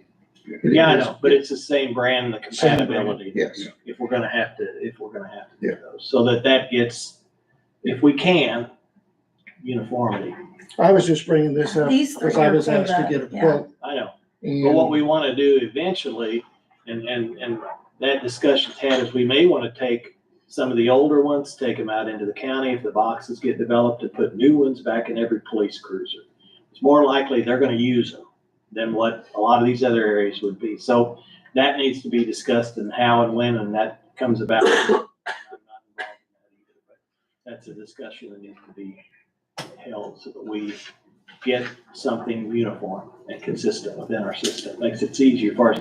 We got one battery, we'll fit in any one of them, anywhere, anytime. It's ideal. So if you guys don't have a problem, I'll reach out to the others and try to get something put together so we can have this discussion, and then I'll share with you what we found out, and then schedule a meeting to approve, whatever we're gonna apply for as soon as possible, so. So you won't try to run that through that grant also? I'd love to have an AEDs, but I don't know if it's eligible. Those Steve are for said the you can. courthouse. I don't Those are think we can. courthouse. These are for the courthouse. So I don't know if we can or not. Well, I mean, Was that Security. involved, was that any part of the Courthouse ARP security. yes. for all the that security? Yeah. Yes. So we're just getting the finishing touches on that. Those, that wasn't to be funded That through was the with the ARP. doors, okay. But with our, the evaluation that we had, to be in Mhm. compliance or whatever you want, we needed these. This was the same thing that I approached the ARP committee to ask funding for, as well as the first responder program. And I think you had, two of them you need for sheriff's deputies Yes. yet too. And I I think think- for Tell City, Tell Tell the City city had asked for, 2 or 3. yes. Yeah. But this isn't With the the- already approved. This is his new stuff. Okay. But we have to get these in the courthouse to be in our, Do you buy extra batteries with those, Steve, or buy them as needed? Buy as needed. We usually keep a few on stock. The sheriff's office will keep a few and Tell City keeps a few, but we also keep some. Yeah, I used to change those, check them and change them. Yes. They last quite a while. Around 5 years per battery. Yeah. Depending on the number of uses. Yes. So do we need a motion to go ahead and get those 3 for the courthouse then? I would wait till I have this discussion, because I'd like to throw this whole, trying to uniformity with that group that I'll try to see if I can put together, because I am not at all up to speed on AEDs and what we need to be doing, and hopefully the others are, and Who's in the group, Randy? I don't know yet. I'll find out when I start calling, but I'll get a group together. Because I've been working with Leonard. I work with Leonard. He's the EMS director. Okay, And we are actually looking at some first responder classes, trying to work together right. on those. And he worked with Tara on the CPR classes. Right. I don't know. I've already started canvassing the county. I've made trips out in the county trying to find locations for those boxes. But my problem is if we've got another group that's working on that, then I will stop. I have It no appears we do. idea. It appears we do. Well, I'll find Okay. out. That's This is where the I'm at. thing, If I'm going to ask for funding and we got another group that's asking for funding and we're not on the same page, we're not at the meetings together, that's an issue I have. I agree. And then what'll happen is we'll we'll go in 2 different directions. Right. And that's not good. We need to get everybody that has an involved and at the table. And then it's a better decision for the county and the people who live here. And that's where we need to go. So. Yeah, and it's gonna be tough enough to get first responders going. We all have to be on the same page on this. Right. So that's why when I leave, I'll start making some calls. Okay, thank you. All right. Thanks, Steve. River Road signature block. Where's Steve at today? I think he's hiding back to office. Wonder why. You can say there's that bridge out there. Yeah, that's on my list too. Of course, And he sends Jared in here to handle those questions. He did say on the bridge, he talked to Lock Millers, sent them pictures and everything, and it is something they went ahead and okayed us to repair. So as soon as we can get the locates in, we're gonna dig the approach out, and it was just a beam, it wasn't the main structures or anything in the bridge, it's structurally sound. Just letting material fall in by the wing wall there. So they done approved us to repair it, so should be by the end of the week, get started on the bridge. So are we having that discussion now? I guess the hole came in on the outside of the bridge, right where the pavement meets the concrete, so, it looked like just by appearance, it was, the surface outside the bridge, so that's what I guess like we upset our engineering on the bridges, so. Let me see where that, it looks to me from, Now, they inspected this March of last year, correct? Yes, probably, I think it's every 2 years. And they didn't see anything? I don't know if it's where you can see from up, you should be able, if it's falling through, you should be able to see, so. I mean, do they get underneath and look? Underneath, a lot of times look and take pictures, Steve's got a great big bridge book here, we can look at them, but a lot of times pictures underneath, the only thing they don't check a lot of times is they call it scouring down on the concrete footer when the water's real high. did you guys get pictures? So if water's high, a lot of times they'll come back or have us check, take pictures when the water's down, but. I mean, clearly, it's like this one here, that's a steel beam. And when you get that layered of rusting. And that don't happen overnight. Exactly. And that's a C channel here. Yeah. That's deteriorating right in there, and somebody got in there and took this picture, so you would think when they do inspect that bridge, that, that would be something like that is a lot of deterioration on that metal there, I mean, a lot. So it didn't happen overnight. I was worried it was the main support structures running with the road, but it was. But again, what this is it's like anything else, when we have to shut down a road and it's not planned, it becomes critical to those people who live on that. And if we can, it's like anything, it's like fixing your roof. If you know the roof's bad, patch it when it's the sun's shining, not once it starts raining. And that's where we are now. We're in here, we're gonna have to hustle material. And How long do you think it will take for this project? Couple days. Couple I days. got a plant corn on the other side of that, Randy, so you better So hurry. you're see, and right now, we'll let you plant in August. How's that gonna work out for you? If weather's, Yeah. no more than 2 or 3 days, I wouldn't say. Yeah. But I mean, you gotta get the material, you gotta get out there, it's gonna rain, Yeah. and this is why we do bridge inspections.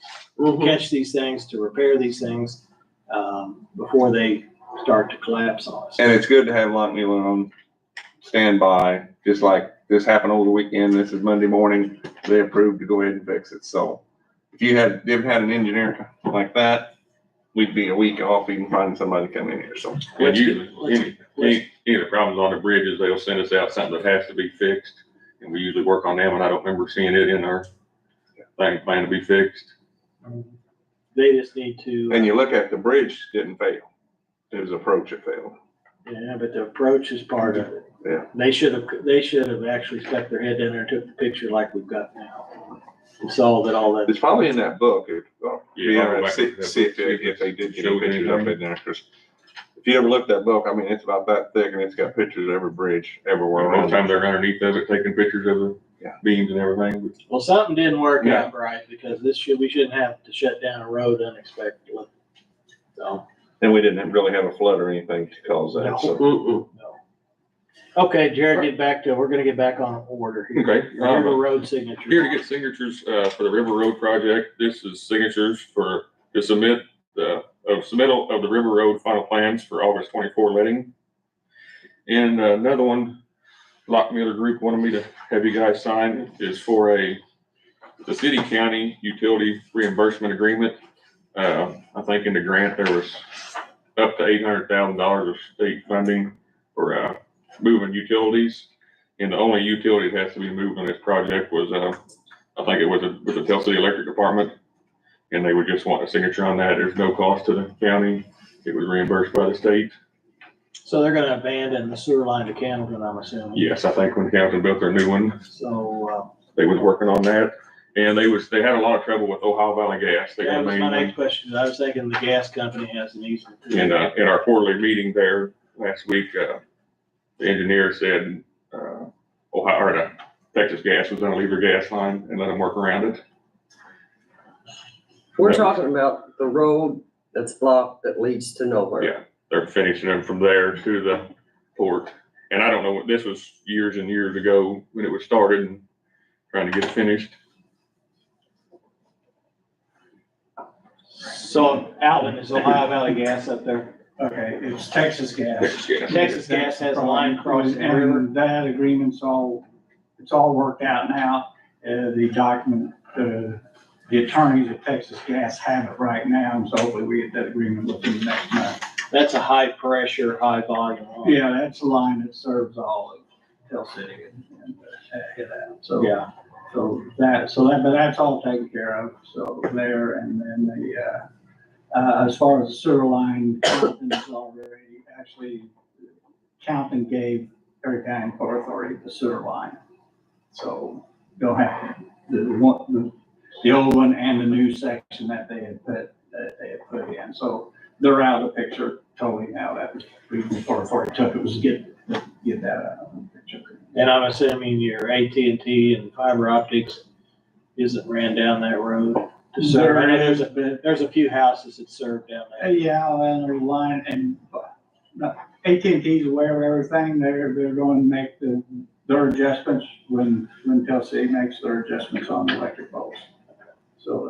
And this is all being funded without any expense from the county, right? That's correct. Anything additional that isn't covered by the grant, the Port Authority will. Right, so this is a federal aid project, so 80% of it's that through the state, and then 20% is funded by the Port Authority. Well, the Tell City and Compton, Tell City and the county had a section through there that for the sidewalks, things that the port really didn't want, they wanted.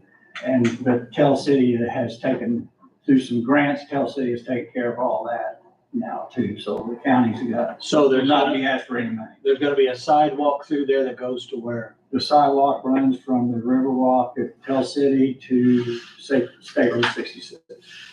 So clear to where the patio entrance is. Mhm. That's kind of just like walking trail, more like lighted and everything. Yeah, it's more of a sidewalk than it is a walking trail now, so, Okay. yeah.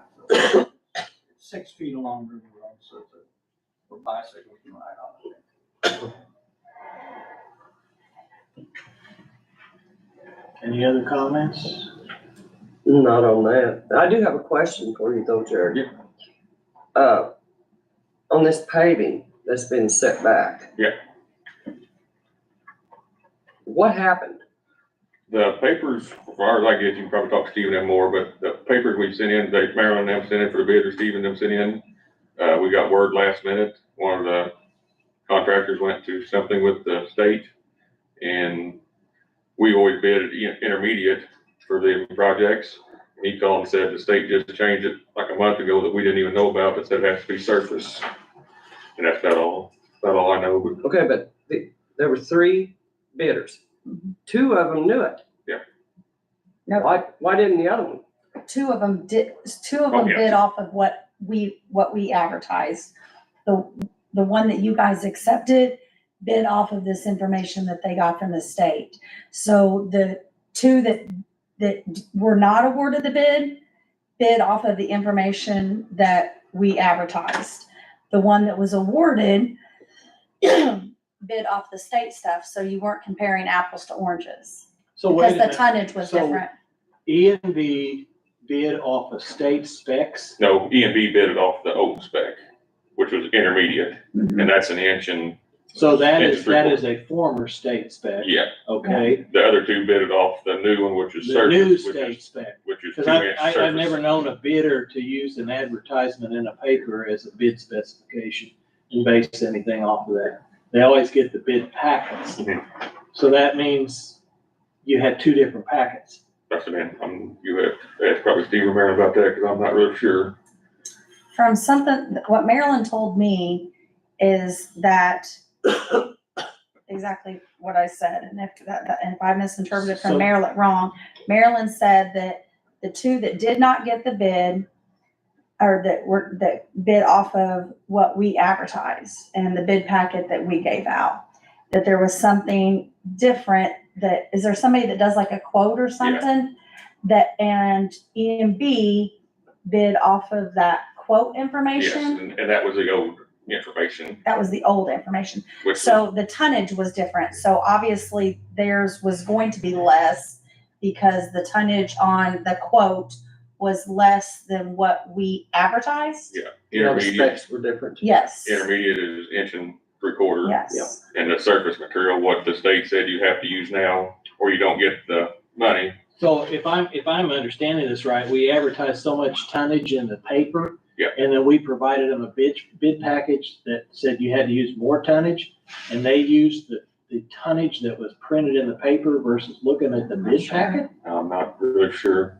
Alvin, would you do that? I'm gonna ask you. No, Yeah. bidding off the bid. You're gonna bid off the bid And maybe packet. that's what it was, maybe that's where it messed. Yeah. I So- just didn't know what the procedure I mean, I don't- was. I- mean, if EMB's a new been around state for spec years, comes I- in, They should, and we County didn't, Garage gets it, correct? we're supposed to, yes, we didn't have any information on it until the guy that does our, kind of works our quotes up. Yeah. He was at a meeting, called us, and he said, you didn't send bids out or anything, did you? And they said, no.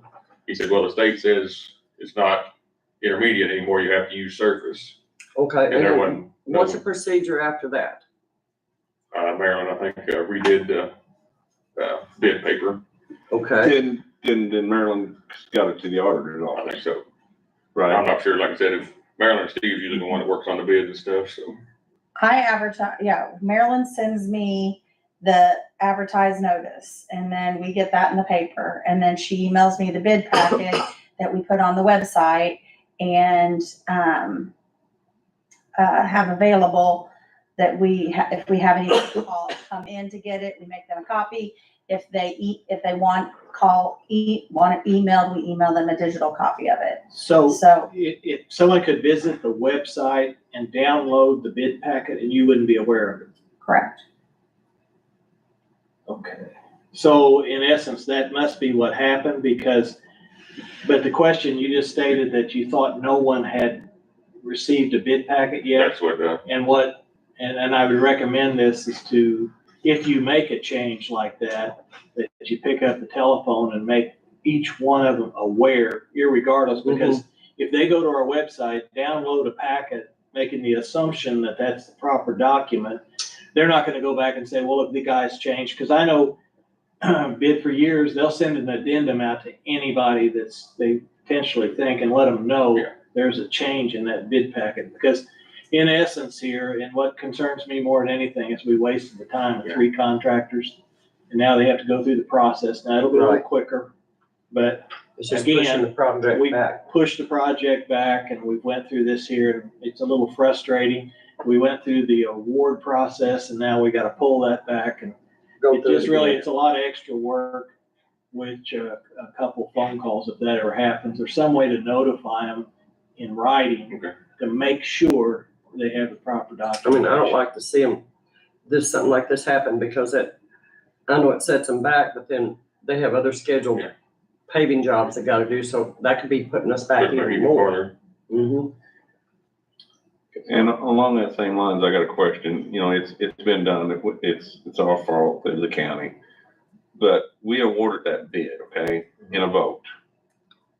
Should we rescind that? That's what we're gonna do. I think by formal action, you have to. I mean, I've And talked to make a EMB, bid, make a motion to accept basically, bids yeah, again. rescind that approval and restart the bidding Re-advertise process. for bids. I mean, Because, ultimately, it wasn't the same specs, and I've talked to EMB, and then they said, well, if you look at our quantity prices, our unit prices, we'll still be low, and I said, well, It don't matter, they still gotta bid it. yeah, and I was like, To be fair. and to be honest, our contract doesn't have anything about a post-award, change order, so, that's one thing to look at in the future, is kind of look at what our packets have in them and the contractual language we have in them, because if you look at some of I'm not saying we have to have a 90-page contract like some of these, engineering firms will have when you hire like a county engineering group and they're so long, but some of them will have provisions and say, well, if you change the quantity price, as long as your unit price was low, it's okay, you know, and that could have been something that got around it, but in our contract, it's basically, we have a pre-bid addenda that we can put into it if we make a change in terms of amount, length, whatever. But post-award, there is no change order, you know, a working of the quantity, so, I mean, I think, you know, we did award something, but I think we have to rescind it and go back just because You have people were to, just not to be working on fair. the same set of specs. Right. We don't wanna do that again. No, absolutely not. First of all, it's not fair, I know. you know. The whole thing is, we As wanna, far as it being legal, I doubt it. we want all three of these, paving firms to continue to Correct. work in Perry County. So, And you gotta realize we're all human. We do make mistakes. Just Okay, learn from our so mistakes, only thing I can say, so. what we need to do is have a motion, if we're okay with the River Road project, to sign the documents. And it basically just moves that project into the bid stage. I make a motion. I'll second that We motion. have a motion and a second on the River Road project. All those in favor? Alright, The next thing is we need to have a motion on rescinding the contract to E&B for the Brushy Fork resurfacing project. And in conjunction with that, rebid, I think June 3rd. I think is when we want to accept bids again on that, so. Yep, everything's already ready. So I make a motion for that. we have a motion I'll second that and a motion. second. All those in favor? Aye. Aye. And the bridge shutdown, hopefully will be corrected shortly because I have already started to get emails from the farmers. Yeah, when are you gonna start on that, Jared? They was gonna go out and look at it this morning, probably turn locates in, so hopefully by the end of the week. It depends what the Okay. weather, Have you got the product to fix it? if not, we can have it for you within a day or so from Owensboro, from Metal Shop or something, so. Okay, Jared, I've got a question for you. I went out on, it's Thrifty Road and Yes, drove that. And a portion of it down towards Poison Creek here is still gravel. Yep. Is there a schedule to pave that or I where's that don't, at? I don't think Steve had anything like that on his schedule. It was probably like a homes down through there where it didn't Yeah, I get paved know last time, it's but not very well populated there, but it does connect into an area of quite a bit of traffic. And if you're coming off of 66 and going in there, and I'm just curious as to. Yeah. it's not been put in yet or anything or talked about. So I think he was really trying to keep up on the roads we have paved already. Then my next question is, as I was driving out there, I noticed there's some cracks in those highways. Does the county actually have the crack filling ability like the state does on their highways where they come in and prevent that water from? It's not as good a machine. Takes a lot of people, flagging and stuff, but a lot of times we'll come back and use a patch or two and put oil and rock down over top of it. Usually when that one, since it was a new paved road after gravel, they don't seem to hold up very good in this county. So we don't need to be resurfaced again down the road, but yes, there are several spots up there that we need to go I through just and patch. noticed the cracks and stuff in the road, and as soon as water gets in there and she starts freezing and thawing, we're gonna end up costing us probably. And then there's some areas that seem to be soft on that road. Do you guys normally dig those out, or do you just So we surface over and patch usually it? dig them out. We'll go through and mark them and locate them, and if you're talking about going down the hill from like. Well, there's several areas where it appeared to be a soft spot in the road. And there's several of them, we dug a lot out. I think me and Steve figured it out.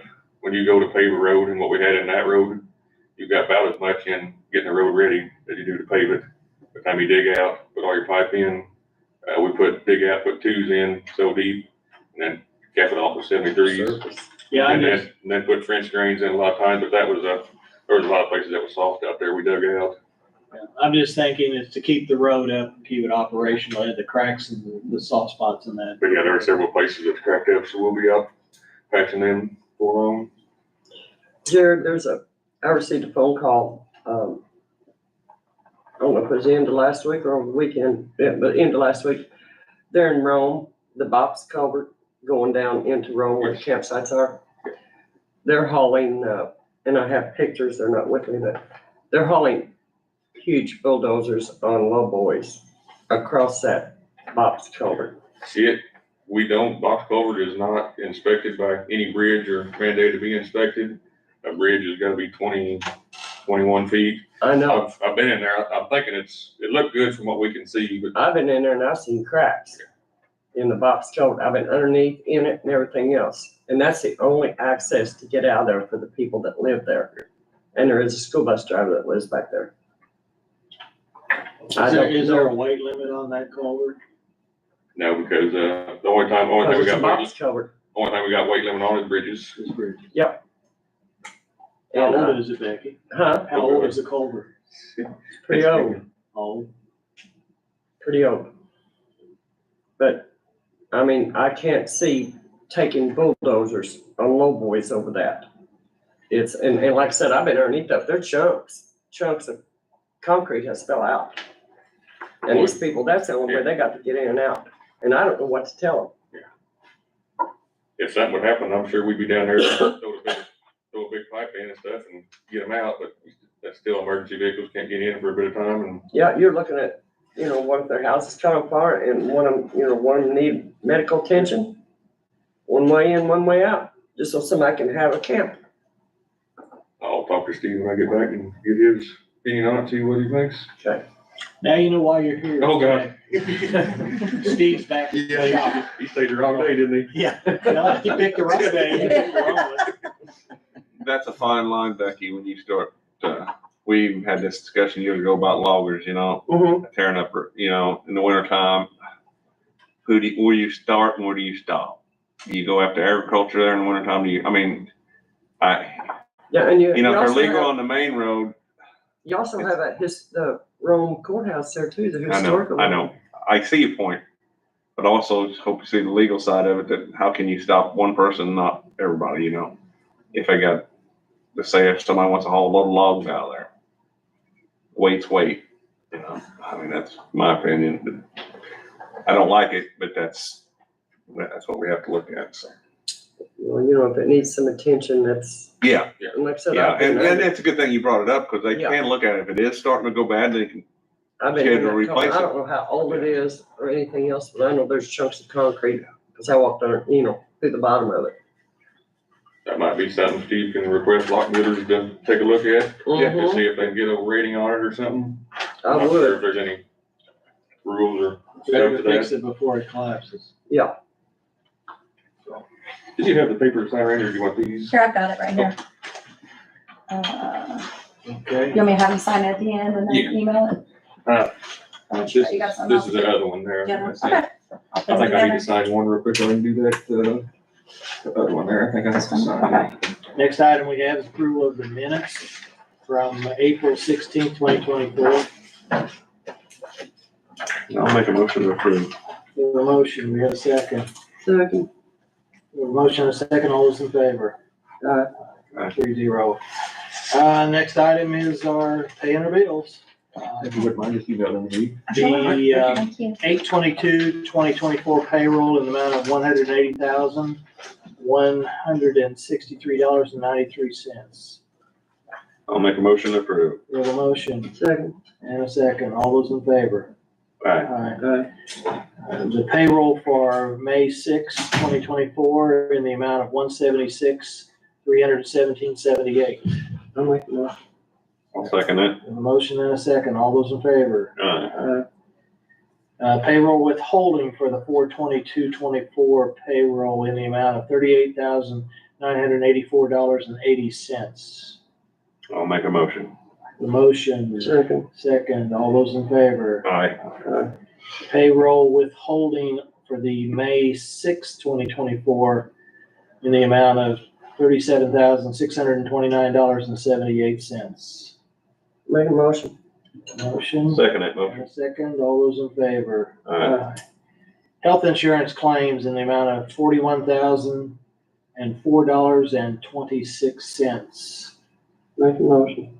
Second it. Motion and a second, all those in favor? Aye.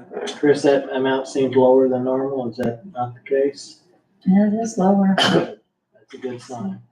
Next item up is dental claims in the amount of $106.41. I'll make a motion. Second. We have a motion and a second for dental claims. All those in favor? Aye. Vision claims in the amount of $122.13. Make a motion. Second it. We have a motion and a second. All those in favor? Aye. Aye. Life insurance claims in the amount of $1,447.10. I'll make a motion. A motion and a second. All those in favor? Aye.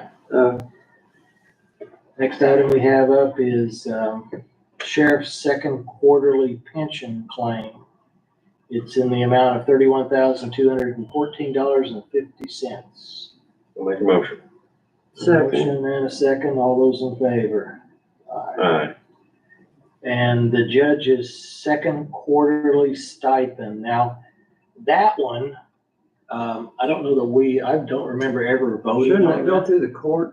Well, no, that actually is a budgeted item that the council does, and that's Since within it's their budget. payroll in our, they told us in our last audit that anything in payroll has to go through. So we do it, since it's not with our regular payroll, she does it separate, so. So in other words, what that amounts to, if you're aware of it, is the county actually provides a $5,000 payroll amount in excess of what the state of Indiana mandates that we pay the circuit judge.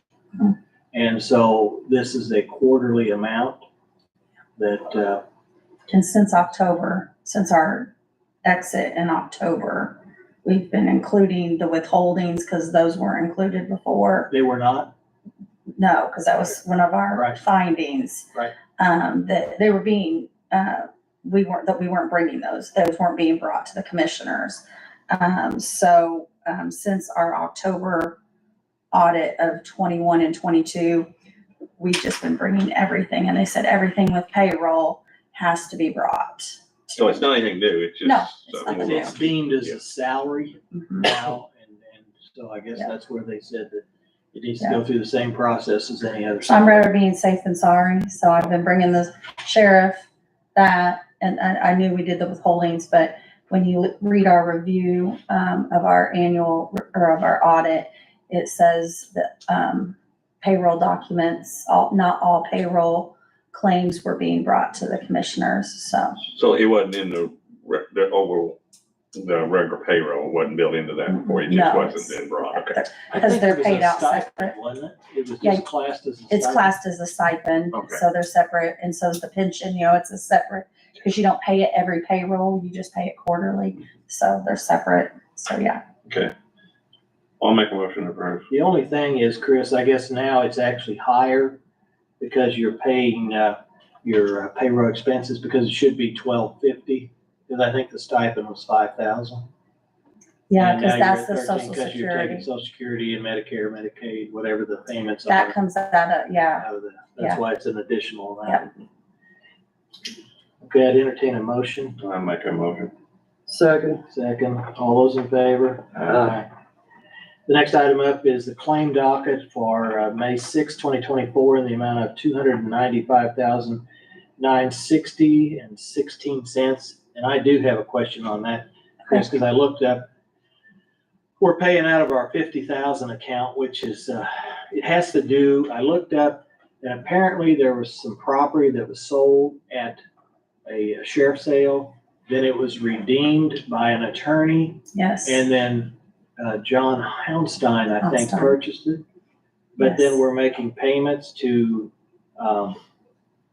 SRO. Kim Bryant. Yes, Kim Lasher has been handling all this with the tax sale. I know she's been working with both Kim Bryant and John Onstein. Which one is that? Well, my question is, it says here, this is on what you sent us out. It says tax sale refund, and it has these three parcels listed. And then it's got Kim Bryant as the vendor, and it's, $1,300 to $1,000 or so, total for $3,400. But my question is it appeared when I looked back at it that it was a sheriff's sale, it was sold, Right, then it was redeemed, right. okay, by the person that failed to pay their taxes. and then sold to John Honstein. Yes. So my question is, how does Kim play a part in this? Where's she- I think she originally bought it at the tax sale. So that was in our tax sale fund. She was So- the original that, when it went to tax sale. And then they get so they basically bought it, but the property owners has a year to redeem it, and they Right. ended up redeeming it. So, So we're paying her money back. yeah. And I remember then it- all the paperwork. Then I it mean, went Kim- to a separate entity, so I ran, So that went again. so, So again, so I looked at, and I pulled up the tax sale surplus, and I have Savvy Incorporated, Dixie Incorporated, Sabre Investments, Shama Investments, and these are people that it appeared to me that got money back, but I couldn't see anything in there where Kim had purchased anything.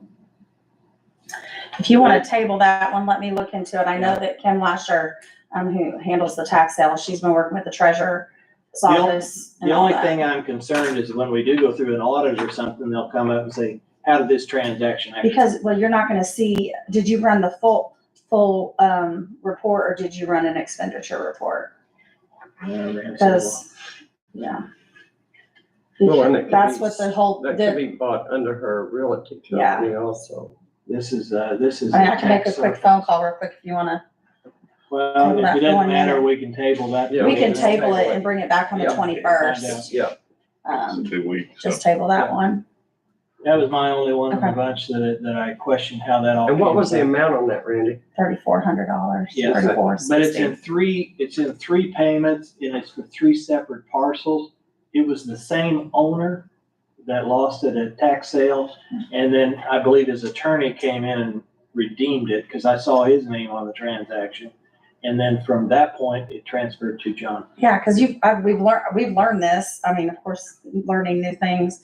But yeah, you sell something at tax sale, you're technically, it's really not yours yet. The people have a Mhm. year to come back and redeem it. But it's linking all this together, so we're making a payment to a third individual so that there's some record that shows. So this is she why. cut the check to Kim Bryant, not to, we got to make sure that Not the income, to yeah. the original or whoever, because I can't see any place where she actually purchased it. Yep. And or funds that she would have provided to the county to purchase Yeah. it, but. I know all the paperwork and SRI has been involved in this, so it's a great thing about having that, but I'll make sure all the Ts are crossed and Is are dotted and make sure we're good. Any other questions? I'd entertain a motion to, pay our bills on the claim docket with the, tabling of that, transaction on the sheriff's sale and the redemption until we get some clarity. I'll make a motion. I'll second that motion. Motion and a second, all those in favor? Aye. Next thing up we have is the Baker Tilly budget agreement. And that is a group of, I know that, I think Becky, you were there, Randy, you missed it, but Baker Tilly came down and offered their services to help with the budget process. Make sure that, all things are weighed out, sustainability, so that the money coming in actually pays for the services we're providing, and they were gonna provide some guidance to the council, possibly some of the other stakeholders that would have questions, they may get involved with it. That was the purpose of it, and I think, did the council approve this? Yes. They wanna spend the money Okay. to do this, and I think they're gonna bring some professionalism into the budget process, which, probably is a good thing, because that's what they do daily, so. So all this is really agreement. Yeah, it's an agreement, yeah, Yes. $30,000, this year. The council decided to go ahead and go through with that. They've basically done an agreement with us to where if we choose to do this annually, like have them come and basically, but there, of course, there's gonna be more work in the first year, because they're gonna go back multiple years, get back, see where we can adjust in our budget. So 30,000 for the 2025 budget. Then we can decide whether we want to go forward using them on an annual basis. If we do that, the cost for that would be $20,000 a year. And then they did do a section C, which the council didn't opt to go with as far as, meeting with department heads. Now they're basically gonna put this, comprehensive plan together for $30,000. So we can't come in and ask them to do different scenarios. That one plan's $30,000. They had offered a C to where if we wanted different scenarios or different revisions or anything after that, with additional work as far as meeting with department heads, and that not to exceed 12,000. But the council decided just to go with the one comprehensive plan. So basically whatever they suggest to us. And they did pledge to follow it. And the pledge to follow it. Because I think once they do the work, I mean, it's gonna take some work Yeah. and some time, and you need to follow the. So it's necessarily not a contract, but I just wanted to be safe and bring it to you guys and have you guys sign. It's an agreement. Not So, to exceed 30,000. Yeah. Do they know yet where they, I know it hadn't went to the council yet. Riverboat. Riverboat, okay. Yeah. Any other discussion? That entertain a motion to approve the contract or agreement, whatever we wanna call it, with Baker Tilly to provide these services. I'll make that motion. Second. We have a motion and a second. All those in favor? Next thing up is the PCDC affidavit, and what that amounts to is that we do this periodically. There are still some bond funds left from the issuance of the bonds. This is the company, just to pay the company that's doing the monitoring of the streams and vegetation, and when this happens, we have to approve payment out of that bond fund for their services. And that's an affidavit that we need to approve and sign off on. I'll make that motion then. We have a motion. Second, all those in favor? All right. The next one up is the Alpha quote, 8,800 if I remember. Mhm. I looked back in the files, it's been probably a year or so ago, and I think the last time they quoted, it was like 81, 82, and before that it was 79, 78, 79, in that range. So this is the third compressor of the air conditioning system at the courthouse that hasn't been repaired for probably 2 years now. And we didn't have funding last year. We talked about possibly having a little bit that we would carry over, but it's coming back up again. I think we have sufficient funding now. Later in the year, we may not. The question is, do you want to go ahead and get it fixed? They have said, I don't know if you spoke with Craig and Josh that comes by, as they have basically band-aided this to where there's no more Well, bandages the to put third- on. The third Yeah. compressor doesn't work. Right. We So got if we three, get two in- of them's running. We got the third one for a backup. It's a three-phase system that kicks on as needed, and 2 phases keeps the courthouse comfortable. And I will tell you guys, I know that one of the meetings, we all froze our hiney shinies off in the meeting room. It's like, it really depends on what the temperature is outside as to what, and you can go from one, even in my office, you can go from one area and do it and it's in the 80s and go up to the front. It's just not. And we've got people that are running heaters and people that are running fans because it's just not, it's not consistent. And I know they said as we get going into these hotter days that there's just no guarantee of what we're gonna get, what we're gonna have. Yeah, we almost pulled the trigger on last year to use some of last year's maintenance funds and some of this year's maintenance funds. We probably need to get this, because what's gonna happen, we're gonna lose one of the other ones. It's gonna be Then it's like gonna our be- bridge. Yeah. You're gonna put a put up with. We would have it in maintenance right now. Okay. We gotta do this, I think, buy us some time because that's gonna be the next project, 5 or 10 years down the road to look at the heating and air in this courthouse over there, so. Yeah. So I'll make that motion to go ahead and get the compressor fixed. I'll second. We have a motion and a second to engage Alpha in repairing the third unit at the courthouse. All those in favor? One last thing I didn't put on here, they are, I don't know if you guys got the email though, but I do have the registration open. I know we had talked last time, I don't think there was anybody that was gonna golf, but going to the June 19th, I know Rebecca said she was. Do you guys want me to go ahead and register, or where are we at? I'm June out of 19th? town that, I Okay. think. Let me look. Yeah, I'll go down. It's down in Mulzer's camp. Yeah. I'm not golfing either. Okay, so just all, okay, Randy. Cool. Okay, I'll get that taken care of.